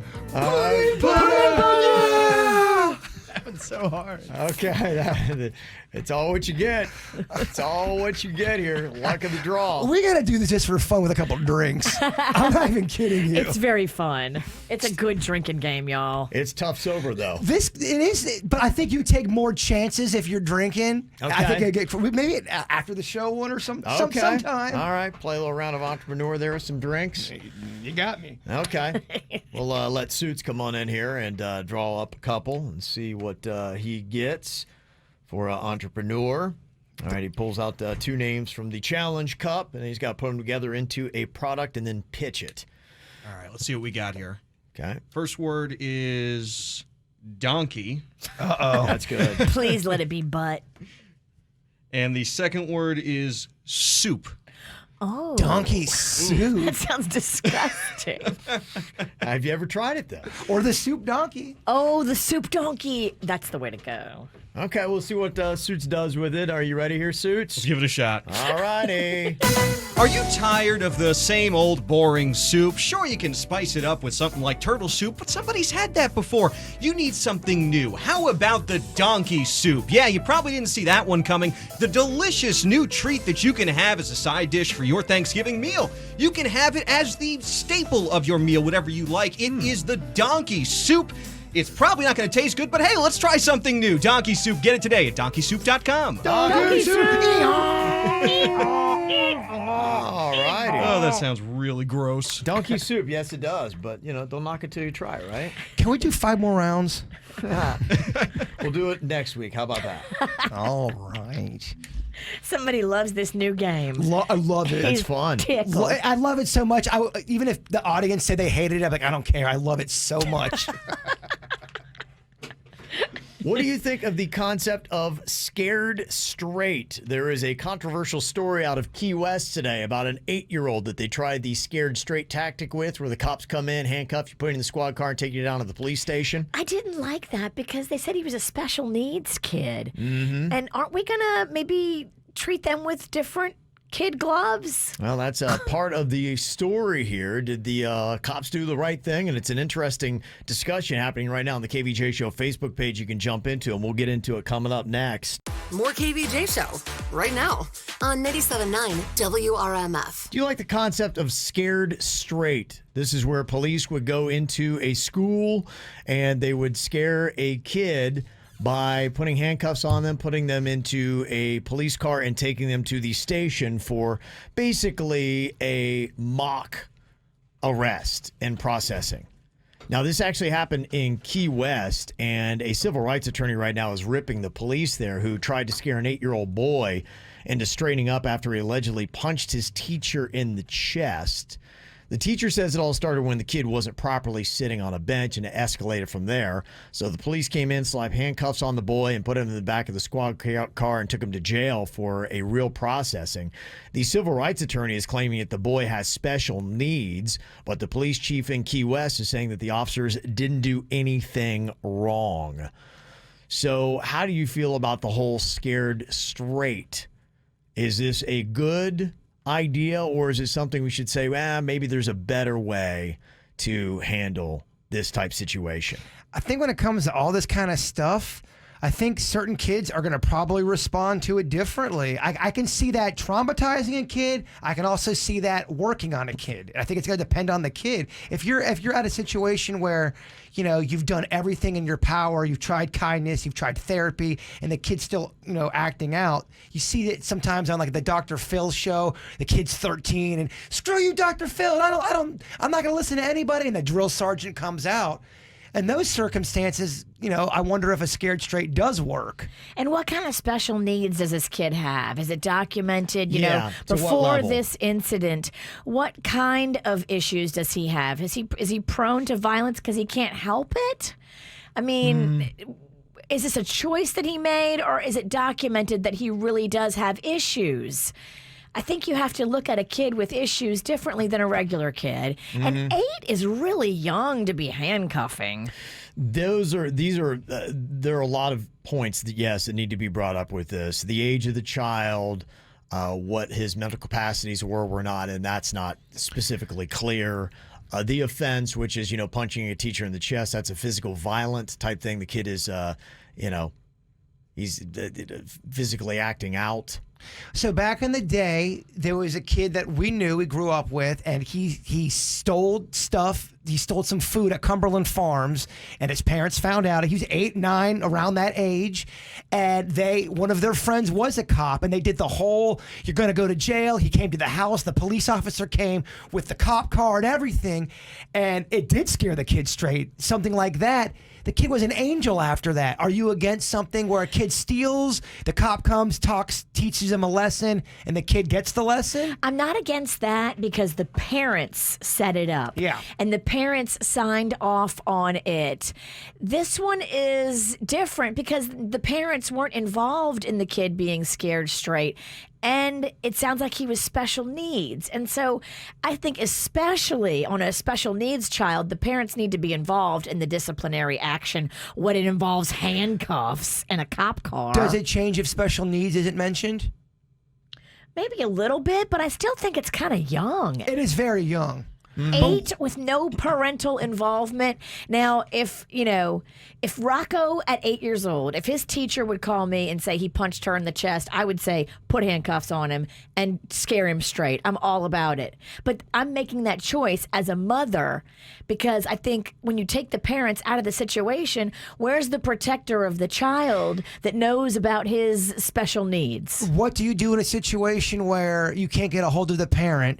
The child is just, the kid won't stop hitting and punching and doing all kinds of crazy stuff to where you're afraid to touch the kid because you don't want a lawsuit. The kid's not listening. You can't get a hold of the parent. And now the kid is in danger of hurting themselves or somebody else. What are you supposed to do if you're a school? Well, it sounds like a lot of the issue they're talking about, not only just in our society, but also in our schools, where you need to have somebody that understands the situation, that is trained in these type things, and then somebody that can be the muscle that can go in and do whatever, because sometimes physical need is present. Like you have to have somebody that can restrain a child that is especially hurting somebody else. So you're going to need somebody that can be the muscle to do that. But somebody to instruct that person who is not necessarily trained to deal with this, and there probably should be a separation of it anyway.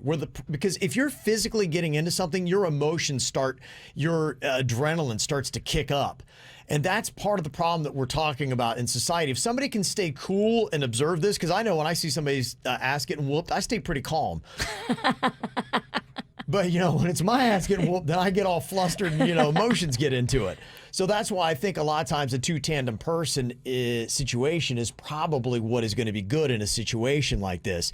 Now, there are pro and cons on both sides of the argument on the KVJ Show Facebook page right now on whether or not you think it's a good idea to do scared straight with kids. Nadine said that this 8-year-old shouldn't have assaulted his teacher, special needs or not. I have a son with special needs, and kids need to be taught coping skills to process their frustration. It's tough, but it has to be done. If he learns a lesson now, he'll be less likely to want to do that again. We can't make excuses for bad behavior. There needs to be consequences. That's what she had to say about it. I agree that you have to have consequences. It's just how far do you go with the consequences? Right. You And definitely have to have consequences. when they're 8, I think you have to get the parents involved in something so severe. But again, though, I'm telling you, Virginia, you can't always get the parents. You can't get a hold of them sometimes. And in the moment situations where things are getting violent and crazy. I never take calls from my kid's school when I'm in the bar. I'm sorry. It's happy hour and I'm not answering. Because they're too busy getting violent in the bar. Yes. I got a pool stick in my hand. I'm doing some damage. On the other side of it, Tiffany said on our Facebook page, kids who act out like that either have developmental issues or they're receiving that type of violence at home. That's just not how you address issues with young children. Their brains are not adult brains. This could cause real lasting emotional trauma, distrust of authority. This is what people mean when they talk about the school to prison pipeline. And that has been one of the issues that have come up with defund the police or talking about the police institution that we have, is that children at a young age, and I'm sure you've seen those videos with young kids being like, please, officer, don't shoot me or don't hit me or whatever. And they're just like, kids at that age there's not that where they're there to help the community. They're there to fear these people of authority. And I can see at the age of 8 where that's being instilled. So those really kind of boil down both sides of the argument that, you got to make an impression on these kids. So I believe scared straight is good. And there's got to be a better way to do it, is the other side of the argument. Those are always my favorite, either Dr. Phil or anytime they have those talk shows where the kids are all bad and the drill sergeant comes in. Oh, and then they break them down and the kids they're like, okay, I'm sorry, I'll be better. I love those episodes. They're a little intense for me. I like to see it. Ugh, I can't handle it. Somebody said that my son has autism, and before he was 10, he had issues with impulse control, and that would involve sometimes lashing out. When that happens at a school, they're supposed to remove the child from the room and put them in a safe space to calm down. Yeah, I feel like there's somebody in the school that knows how to handle kids with autism or sensory issues or lashing out issues. And if he's special needs, I don't think the first response is handcuff him and throw him in the cop car. But here's the other thing, too. We're talking like you can just pick up and touch a kid these days. And let's say the kid's acting up and getting all violent. And everyone's like, well, just remove the kid. Well, now you're putting your hands on someone's kid. And if you don't think that's going to be an issue, what are you supposed to? You can't touch a kid. You're not supposed to discipline a kid. Are you supposed to just let the kid, That's what's tough, and I'm just curious, how many schools have what I was talking about, a combo where you have a counselor, somebody that understands trained. Yes, trained to understand the mental parts of this and the right way to handle it, and then a physical companion that can be the muscle to be like, hey, I need you to, and you might need to come to a point where you have to restrain a child, especially if they're hurting people, or I've seen cases where somehow a student gets scissors or something like that. They almost have a weapon. Yeah, are you supposed to just let that go on and not get involved? You have to probably touch the child at that point to stop them from hurting somebody. That's why I think you need that combo, and I'm just curious how many schools have that. Is that the approach that they take? Because that's the one that seems the most sensible to me. So many of my friends that are teachers go, it has got that have been in the game for a long time. They go, it's so ridiculous, the things you're not allowed to do anything anymore. If a kid doesn't even want to do their homework, sometimes they're defended, and they don't have to do their homework sometimes because the parents, oh no, Johnny. And I think that is for the people who think that the scared straight is good, just saying that we're being too soft on kids and that they're getting away with murder now, and they realize that you give them an inch, they'll take a mile, and there needs to be more discipline in our society. But on the other side of it, I also understand that we have to understand behavioral issues, and there is a right way to handle it and a wrong way to handle it. And sometimes I think they're finding that aggression to curb aggression creates more aggression.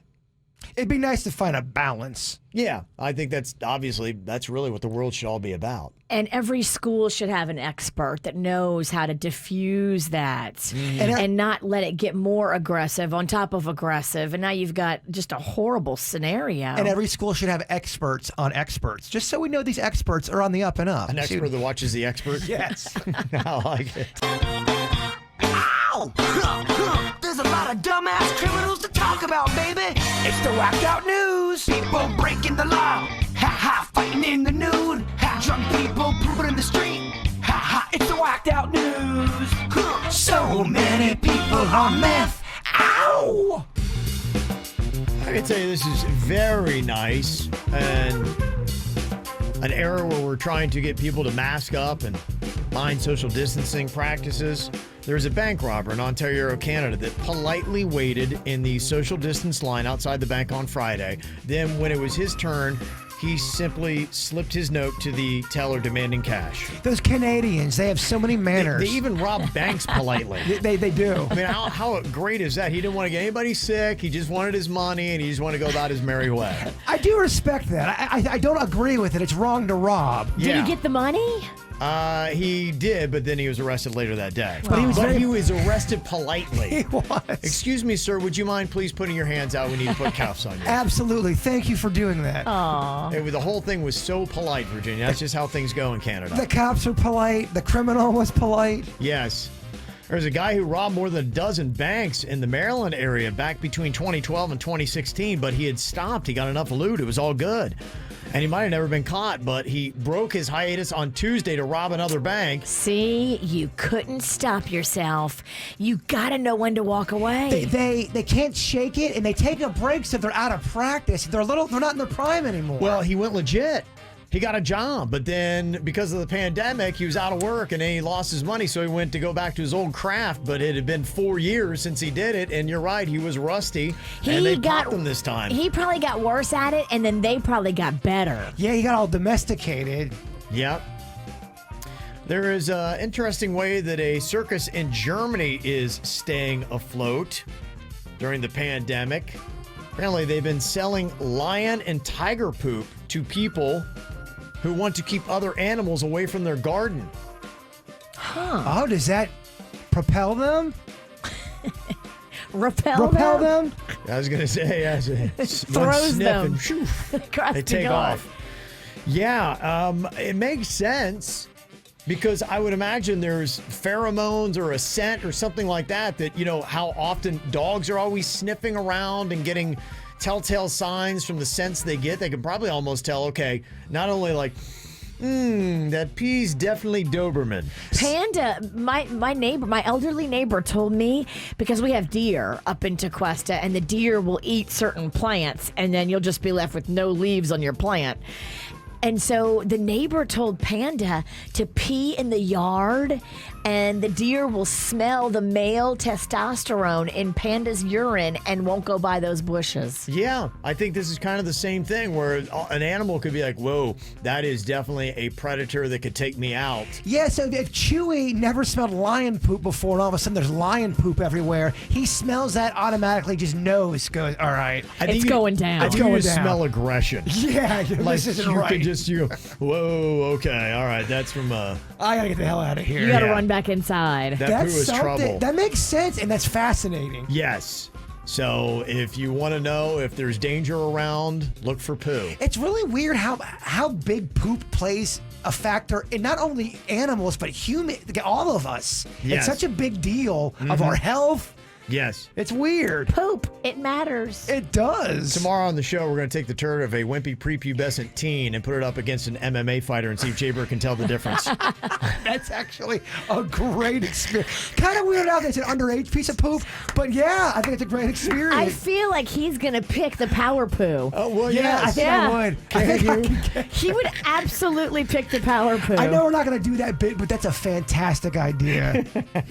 I know an MMA guy. I can ask him. Name dropper. Well, I got What a couple weird animals. request.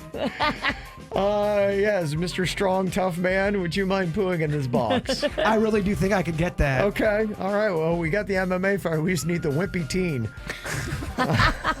I can see if Magnolia will poo in a box. Now this is jump the weird Leave it shark. to Virginia. Yeah. Yeah. Leave your Sorry. daughter out of I mean, this. she's not wimpy, but she's very frail. She's a girl. She's Okay. slender. Okay. Wait, 18 or older, Kev. All right. There is an elderly couple in California that had to be rescued in a helicopter when an angry cow attacked them during a hike. Oh, my. Mad cow. It's crazy. So huh? a helicopter swooped in and got people? Yeah, apparently they had to rescue them. What a somehow. fun rescue. I mean, how do you get I can't get an elderly grandma into my Jeep. Can you imagine trying to get an elderly person into a helicopter? It's going to be tricky. How do you do that? You hook them up by their ankles and fly them away? I think you have to land the helicopter and then get grandma in. But it's going to be so ginger and like, oh, how does that even happen? Yeah, I feel like over the age of 90, I don't know if you travel in a helicopter well. All that I vibrating. mean, if it's helicopter or get trampled by a cow, I think you got to go in the chopper. And what's tougher, to get her inside the helicopter or to construct a granny harness? And she just just kind of drifts underneath the helicopter. Did you tell the cow to move?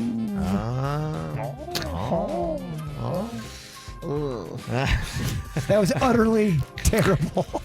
Stinkier than a lion turd. Hey, at least we were trying. And finally today, 2 people with chainsaws were arrested in Toronto after getting into a fight on a running trail. Oh, my. Who's running with a chainsaw?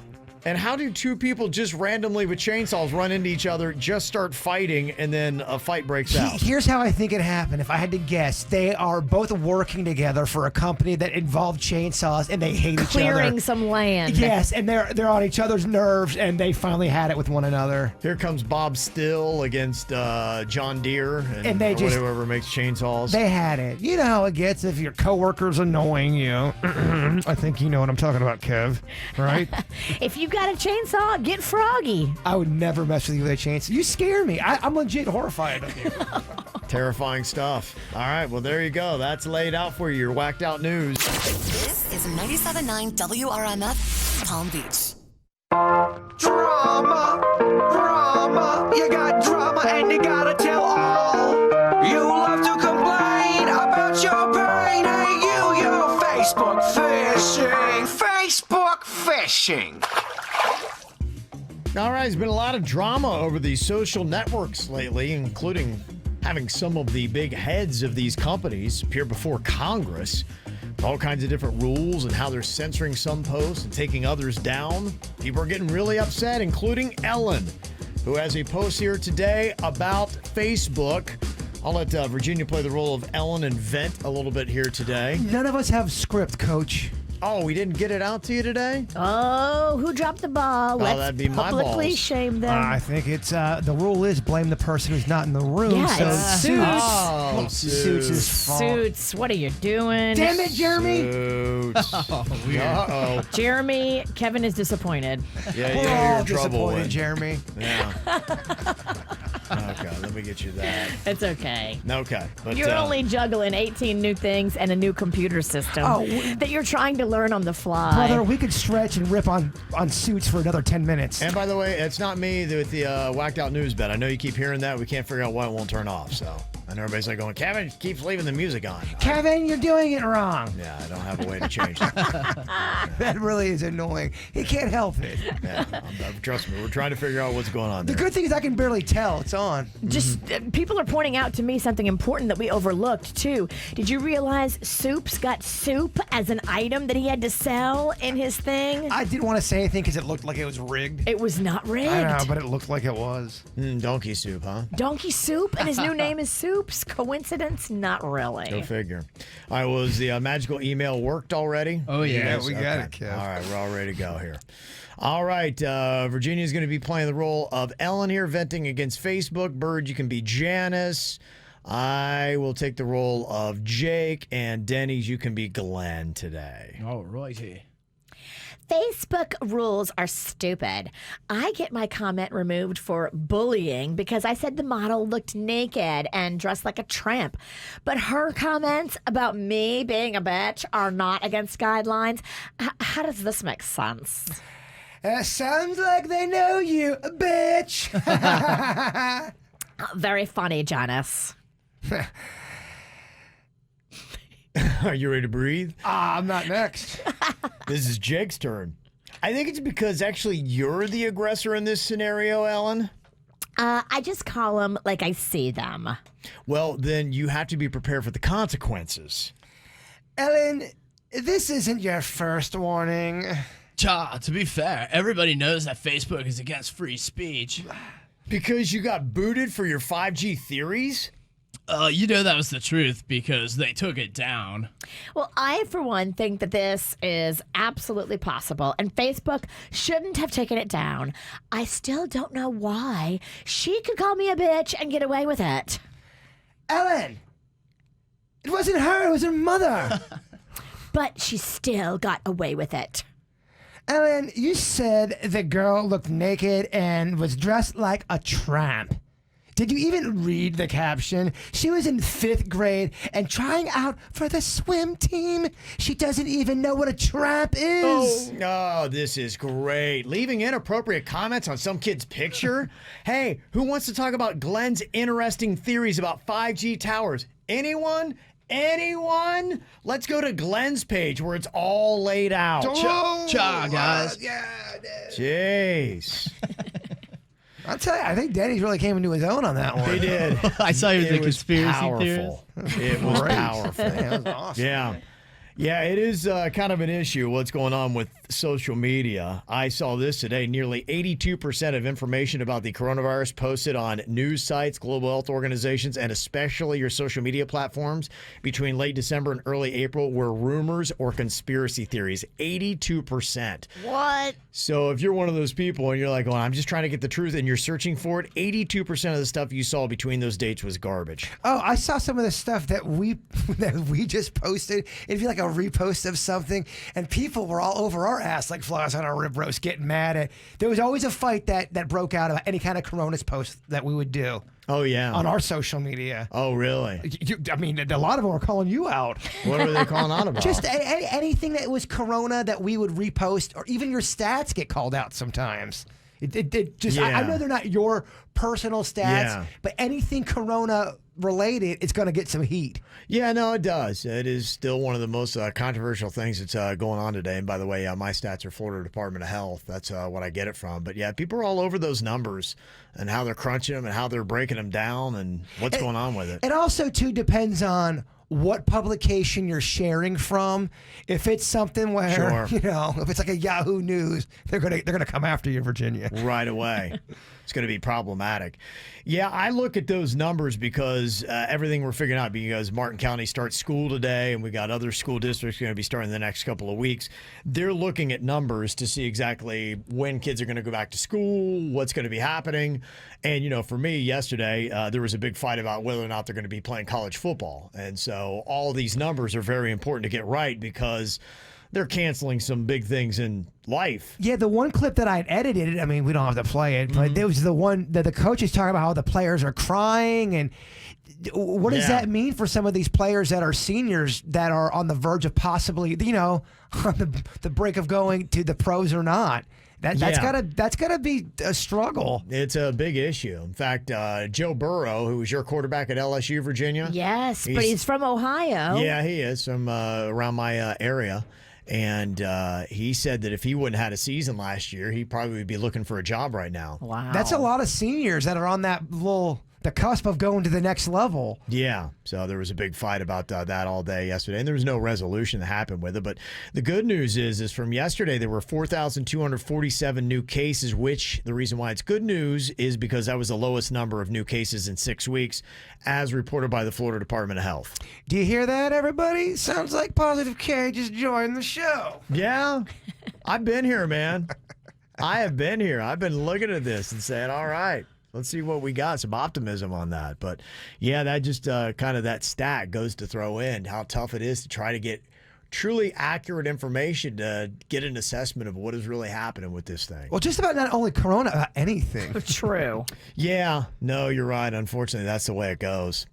Well, we are back. We took an extended weekend. I had to move my son up to Atlanta, so we piled in a couple of cars and got him all up there, and then Made it into a fun road trip. yeah, we did. Yeah, we decided to have a little bit of family fun on the way and hit Daytona and Jacksonville and Savannah on the way up to Atlanta, and then spent a couple days up there. So it was really kind of cool. But I noticed that all three of us had something in common from our little double weekend that we just had. All of us got hurt. Well, we took a quick little break. Double weekend, I guess is the best way to look at it. A little Friday, Monday off. Had to do some family stuff, a little trip, moving a kid to Atlanta, and so had to do that in Virginia. I know had family coming in, so she had some special plans. And Jaybird had been talking up this wiffle ball tournament that was supposed to include your husband, Panda. Yeah, Virginia. that's because none of my family lives here anymore. Oh, man. They've all moved or passed on. Yeah. The ones that lived here are dead. All right. It's amazing how I'm doing my own bit about how, and then she's actually got to come in there and, yeah, death, yeah. Yeah. Let's go. It wasn't intense enough. Yeah, let's kick all the funny out of it and make it awkward. Yeah. That's what she likes to do. Yeah. Let's brush that out and bring in some awkward. Nailed it.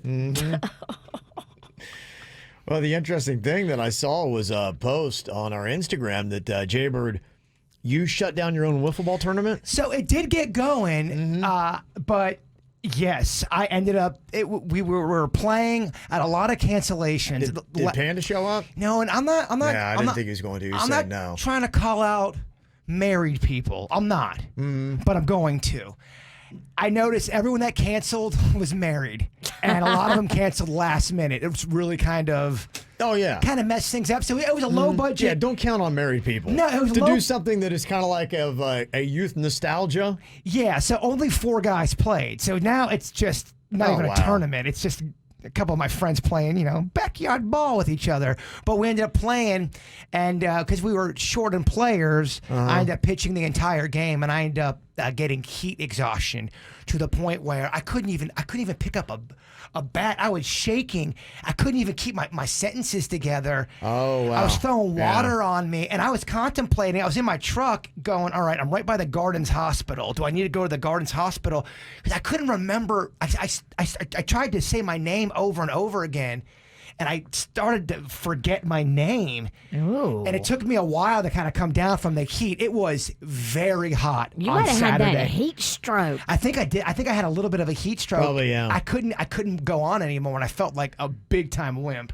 Well, no, I mean, it's legit. I was telling you about that. Remember when we had all the people working in hot environments talking about what they have to do because they're saying that now we're getting into heat levels that are very dangerous for people. You can basically cook your organs and fry your brain in a sense. It was a weird. The dude from the Mets was out there working out because he's injured. Thor, the dude with the blonde hair. Yeah. He was out running on the field that we were playing at. So in the middle of my heat exhaustion, there's Thor running across. The guy's built like a Greek god. Oh, yeah. He was running with his shirt off. This is a big time picture for the Mets, Virginia. Oh, you need to get a picture of him. I felt weird. I thought about taking off my shirt and running side by side with him because of the Corona. But yeah, I'm like, yeah. then our first and our last time playing there. I saw a photo of him the other day shirtless, and I'm wondering if that would have happened up there. I assume it probably would have. Because I was like, that guy's chiseled. Yeah, Palm. I was playing in gardens, so yeah, it was. He's built. Yeah, I always love seeing. So the heat took me out. What took you out? For me, we were moving furniture. We were doing all the You're stuff moving for- your son into his apartment. Yeah. And it looked like it was on the second story. Third. Oh, third. No elevator steps. Sweet Lord, that's a lot. And what I noticed, though, is there are a lot of items. They're big, they're bulky, they're cumbersome. But if you put something on your head, you're like, okay, I can do this. And I was, carrying good weight because it's basically I'm using the weight of my back and things like that. But there were a couple bigger chairs that I had on my head and was moving them up. And oh my gosh, my neck is I can't, if you tap me on the shoulder, I can't hardly move at all. I can't move either. I'm not kidding you. I'm so sore. Yeah. Saturday. Oh, I believe it. You guys sound like you're at the senior center griping Oh, it's about your terrible. ailments. Saturday, We are, yeah. Saturday threw me into a depression, and I started drinking by myself after because I really That seems like a good way to get those electrolytes back in. for the first time. All the wrong moves. I think I just had a heat stroke. I'm going to get some alcohol. For the first time in my life, I really felt like I lost a step. I mean, the people, those jerks that call me out on Twitter and say I lost my edge, they're right. It's gone. I can't fight. It's gone. Oh, it's gone. Destroyed. And then Virginia, you got hurt as well. I did. So, I love going to Cato's Bridge in Jupiter where the kids love to snorkel. And so we pulled the jet ski out there with our giant inflatable swan. But we got to take turns riding the jet ski. So when you're not on the jet ski, you can snorkel. And there's a lot of rocks. And I don't have water shoes. I stepped on a barnacle and sliced my foot. And it's the tender part of your foot. The arch? Yeah. It's not like the hard part. It's like the softest baby skin part of the foot sliced. Wow. I can barely walk. It's rough. I got to tell you, if you want to talk about underrated products, though, water shoes. Water shoes. I got a pair of them, and paddleboarding, kayaking, anything like that.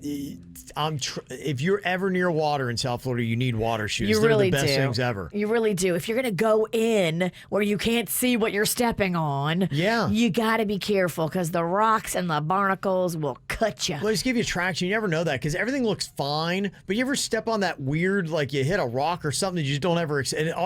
I did that over the weekend because my flip flops were rubbing. I had to take them off, and you hit like a nut or something. You get this weird freeze where you just, it's the worst ever. I got a couple text messages from my friends saying, "Wiffle ball really that's what's going to bring you down." Yeah. Let me tell you, it's like playing a sport out there. We don't play no grandma wiffle ball out there. Yeah. It's legit intense. Throwing that tiny dancer takes a lot out of you. Your pitch. I'm telling you, it sounds. I know it sounds lame. It's more badass than you think. Okay. Gosh, I gotta defeat it. Yeah. Which guys did show up? None of the big names that I was promoting. man. I didn't have a lot of people show up. The Tory family wasn't represented. That was the big baseball name. I was looking forward to seeing the video. You don't have to go. Yeah, it was so lame. I didn't even videotape it. I'm like, I'm not editing this crap. I'm not wasting my time editing this. Boy's dream is crushed, Virginia. To smithereens. Sorry. Yes. It's always next weekend. All right. Well, have you ever injured yourself doing mundane, everyday things? Just the least impressive way you massively injured yourself. You can let us know here at the KVJ Show, 877-979-WRMF. Want to find the KVJ Show on social media? Just search KVJ Show on Facebook, Twitter, and Instagram. Simple, huh? I love those dumb little ways that you hurt yourself in a big way. A lot of people have done some things like somebody dislocated their jaw yawning. That sounds terribly painful. It's a weird thing. Like, it can just be an odd movement that you make, and then all of a sudden your body is just whack. I think Sammy Sosa, back in the day, he got on the injured list for a few games after sneezing. He sneezed and threw out his neck. That actually has happened. Somebody texted in, said, I sneezed so hard I threw out my back for a week. I can see that. A couple violent sneezes, if you're already fragile in the back area, it would screw you up. Mm-hmm. A lot of people wind up breaking their toes doing just around the house kind of tasks. Somebody did it while vacuuming. Somebody else making the bed, fractured a toe. Oh, yes. I am just waiting for my toe to be broken. I bang it a lot. I bang my toe all the time. I'm just waiting for that extra bang to just really do her in. Luckily, it's sturdy. Somebody else said, I snapped a flexor tendon in my finger taking my socks off. Oh, gosh. Oh, that would hurt so How weird bad. is that? You're just taking your socks off. Somebody else said, I stood up on a plane to go to the bathroom and I dislocated my kneecap. Oh my gosh. Just all of a sudden out of nowhere, you start screaming like a madman on a plane. How tough is that going to be? Real tough. They might if land you the plane. scream on a plane, it's going to, get you at least talked to when it lands. Yeah, no doubt. All right, well, interesting stuff. Thank you for sharing your own personal experiences. We don't feel like as big a wimps after the weekend and what we did. Got this email. It says, on Saturday, I met a guy at Publix that looked super hot. He noticed me too, and we were doing some long-distance flirting. We were both being careful and staying our safe distance and had our masks on going down the aisle. I finally was bold enough, and I asked him for his number before we left, and he gave it to me. I felt like we had some great chemistry, even though we only talked for less than 15 minutes. We were texting all day, and I swear he was making me smile all afternoon. So we decided to go to an outdoor restaurant for some Tex-Mex later that evening. When we went to dinner, it started out great. Then we took off our masks to eat, and wow, was I in shock. His teeth were all jacked, and he had this little wispy mustache that was not flattering. We talked about this. We talked about how the mask, how you can't tell. He instantly went from a 9 to a 4 on the hot scale, and I was so thrown off my game and distracted that the whole dinner was just a blur. I ended the date abruptly and talked to my friends about it, and they think, you're just being shallow. I mean, you hit it off, you liked his personality, and he removes his mask, and all of a sudden it's a deal breaker. One friend said, you can always get your teeth fixed and shave that little wispy mustache, but finding someone with great chemistry is hard to come by. Personally, I feel like there has to be physical attraction of some sort before you can really explore a personality. My friends are just calling me shallow, but if we were all being honest for just 1 minute, am I not right? Yeah, I think you gotta be attracted to the person you're with. What if you took his picture and put it on that Facetune app and fix his teeth and shave the mustache? Then you can see what he would look like. Yeah, take that, send a screenshot to him and said, hey, this is what you could look like. This is you before, and this is you if you ever want to see me again. I could actually date you if you look like this instead of this. Well, remember I was telling you about that really attractive girl? I was in the subline, and I'm looking over at her, but she had a mask on, and I couldn't tell half of what her face looks like, but everything else looked amazing to me. I've had that. I've seen people, I'm like going, they look gorgeous, and I wonder if their masks were off, would they be that attractive? Because I think the mask favors some people where they look better with the mask on, like they'll get more attention. And the reversal could be the same, where it's like maybe if you're better from the nose to chin, then this is a terrible era for you. I still feel like, though, because I saw the girl with the mask on, and I again, just saw her eyes, and I saw her body, so I knew most of her. I felt like I would have been attracted to her, even though I didn't see half of her face. I don't see how I couldn't have been. The one instance where I thought, I'm like, oh, she's very pretty, and I'm like, there's no way that the game could completely change. I mean, she's talking about a 9 going to a 4. That's a big jump. That's a massive jump. I can't even imagine that. That just seems crazy to me. And teeth can be fixed. Yeah, they can, and mustaches can be shaved. But I'm wondering, with jaw structure and everything else, chin, lips. Was it all just not there? And who's got time for all that? I mean, there's a lot. there's Virginia a would process. let you know that you could change all that. You can. Yeah. But it's going to be a little recovery time. I wonder. The teeth is not a quick fix. I wonder if she did the same thing Virginia did. Remember when Virginia was on that one date she was telling us about, and the guy had a wig on, he had little clippings and his snap-on hair. And she laughed in his face and then wondered why he got offended. That was a guy I was dating for a good bit of time.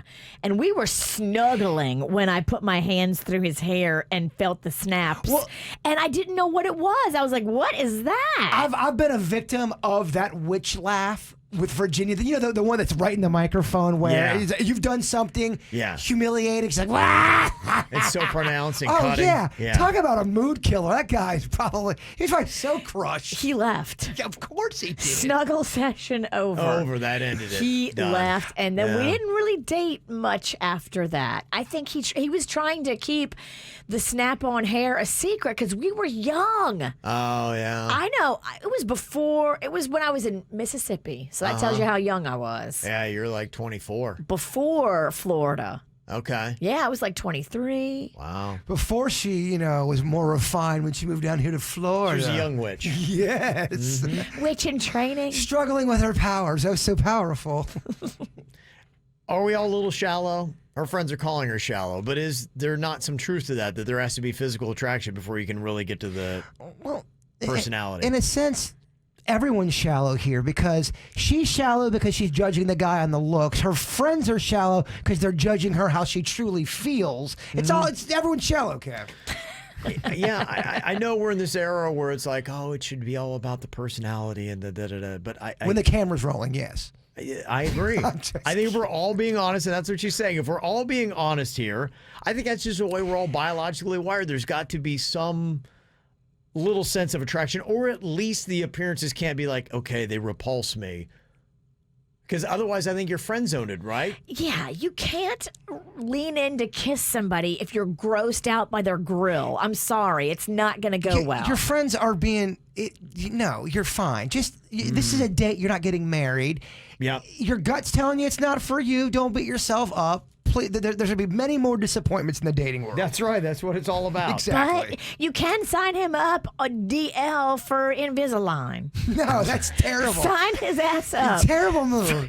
Put him on a call list for your local dentist. You might give the worst radio advice. Don't tell me how to live my life. I'm not I'm over here giving excellent advice. The man's got a messed up grill. Yeah, tell him he's got a jacked up teeth and then hide in the bushes. You don't tell him. Invisalign does. You sign him up for Invisalign, hide in the bushes, and see how he feels. Some of the comments here: you cannot force yourself to like someone. Having that guy take her on more dates would have been rude to him because he would have been spending time and money that is valuable on somebody who isn't interested. He needs to spend it on Invisalign. I agree with that comment. I don't think you can force yourself to have feelings for somebody. You can't, and to say someone's wrong for not being attracted to somebody is you can't help that stuff sometimes. Now you can help the way you treat that person. Sure, absolutely. All right, you ever got something you want to drop in on the KVJ show? You can, 877-979-WRMF, 877-979-9763. You can hit us up here at the KVJ show. KVJ Show is all over social media. Find us Facebook, Twitter, and Instagram. So what all did we do on vacation? Virginia, I know that you did kind of the staycation here. You stayed in South Florida, and you did what so many people do when they have family in. You did that little tour of Palm Beach and saw all the sights over there. Yeah, so we stayed one night at the Breakers. Very fabulous. They're at a way reduced capacity of people. So I was like, okay, we can be by the pool, social distance, go on the beach, social distance. I didn't do any restaurants or anything like that while we were there, and I really felt safe. That's good. I felt safe. I felt far away enough from people, and who knows if I'm right or wrong. I could have the corones in me now. I saw the video, and you had a major buzz, and I would say I feel very safe when I'm buzzed. I'm like, yeah, man, it's all good, bro. You do kind of feel like more like you can handle Corona 3 beers in. Oh, every time I was kidding with Kevin. I go, that's when you know the alcohol is working. You stop the worry feeling starts to kind of subside a bit. And you're like,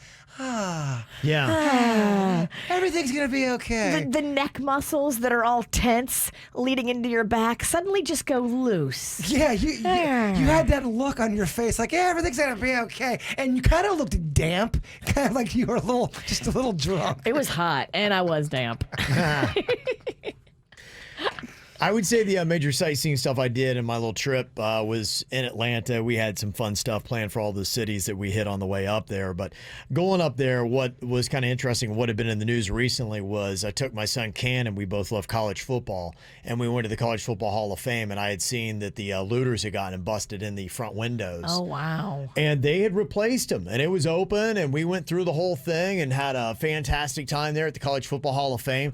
There were other places in that area in downtown Atlanta, though, that had not. The CNN building, like, it was shut down, and there was still broken glass. It was all boarded up. It looked like it had just happened. Oh, wow. The Omni Hotel, which is down in that area as well, a lot of smashed out glass, and the destruction was pretty significant. Were people staying in the Omni, or is it shut down with do you stay there with smashed out glass? I guess you still can. And my wife and daughter, my son and I, we went to the College Football Hall of Fame, so they saw more of the destruction. I just saw the photos from some of those places that they did, and they were just wondering, like, why haven't they fixed that? Why would you fix the College Football Hall of Fame and not fix the CNN building and not fix the Omni with the smashed glass? Are they worried that there's more protests are going to happen? Or do you love the fact that you're part of a news story now? Maybe you're waiting for the insurance claim.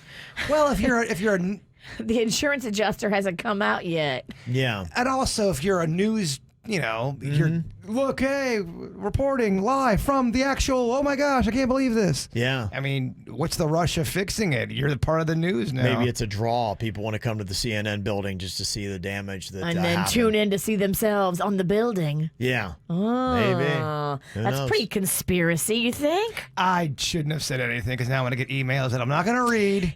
Delete them. If they're mean emails, the nice emails that are cool, but I'm just throwing that out there. Yeah, always some fascinating stuff. Oh, one fun little thing that happened if you were following KVJ socials, and you should be, Facebook, Instagram, Twitter, we are there. Just look for the KVJ Show. We got a whole bunch of bonus content. You'll be able to see what's going on behind the scenes of all of our lives. Jay Bird, along with Denny's, who I believe also got a brand new guitar over the break. Yeah, I surprised him with an acoustic bass. I've been wanting to get him that for a present for a while, and since he got his new home, it's a good housewarming gift. Okay, yeah, absolutely. And so you used that and brought over Suits, and you guys did a little jam session. Suits his future is so bright. He's got to wear shades. I'm serious. Okay. Soup's bringing it? Soup's bringing it. Okay. Absolutely. Now, is he like the singer of the group? No, he's just doing some backup. It's a song I wrote about an ex-girlfriend, and he came over. He's got a really good memory. He learns the words very, very quickly, and Denny's picks up the bass like that. Denny's just a great musician. Is there a girl's name for this song? No, there's no girl's name. But which girl is it about? Is it one we know? Probably. Long term? Okay. Short term? It is long term. Okay. All right. Okay. You know who it's about. Okay. I do. Probably. Okay. Oh, okay. juicy. I'm going to listen to this with a new ear now. Hopefully she's listening too. Hopefully not. Let's check it out. A little jam session. Here's Jay Bird, Denny's, and Suits. You mess with my mind, you say I mess with yours. I'm building up walls while you knock down the doors. We might be done, but you should know there's no way in hell I'm gonna let you go. It's strange that we won't stay side by side, and now I got nothing to do with your life. You might be gone, but you should know there's no way in hell I'm gonna let you go. Maybe this weekend we can meet up like we're someone else from somewhere else. We'll make no mention of way back when. The past won't be mentioned. Don't overthink the situation.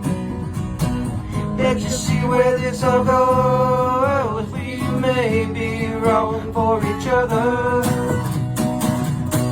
but I can't let go. Oh, listen to that, huh? I love it.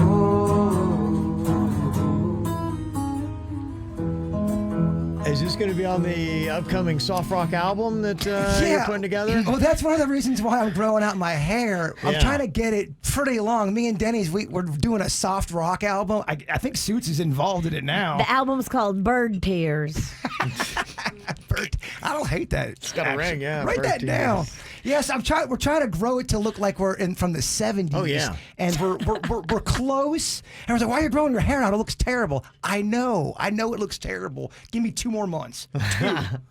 And real quick, somebody said, is anybody going to ask V about live streaming her fat ass on the video? Her words, not mine. Here was a clip, I believe, that Virginia posted over the vacation. Fat asses? Yes. You girls are the opposite of fat asses. You want to see a fat ass? All right. That's a fat ass. That would be yours. Huh? Oh, yeah. Magnolia and her friend, who together might weigh 150 pounds, were saying that they had fat asses. I'm like, girl. Come here. Let me show you what one looks like. I don't think you have a fat ass. Well, bigger than hers. I think yours is flat. So much better.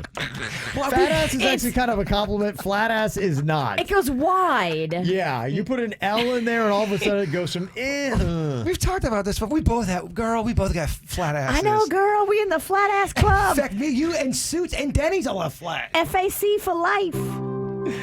All right. After the show podcast coming up, Jaybird's going to get us there with his thought for the day. What you got, my man? Every human is guilty of all the good they didn't do.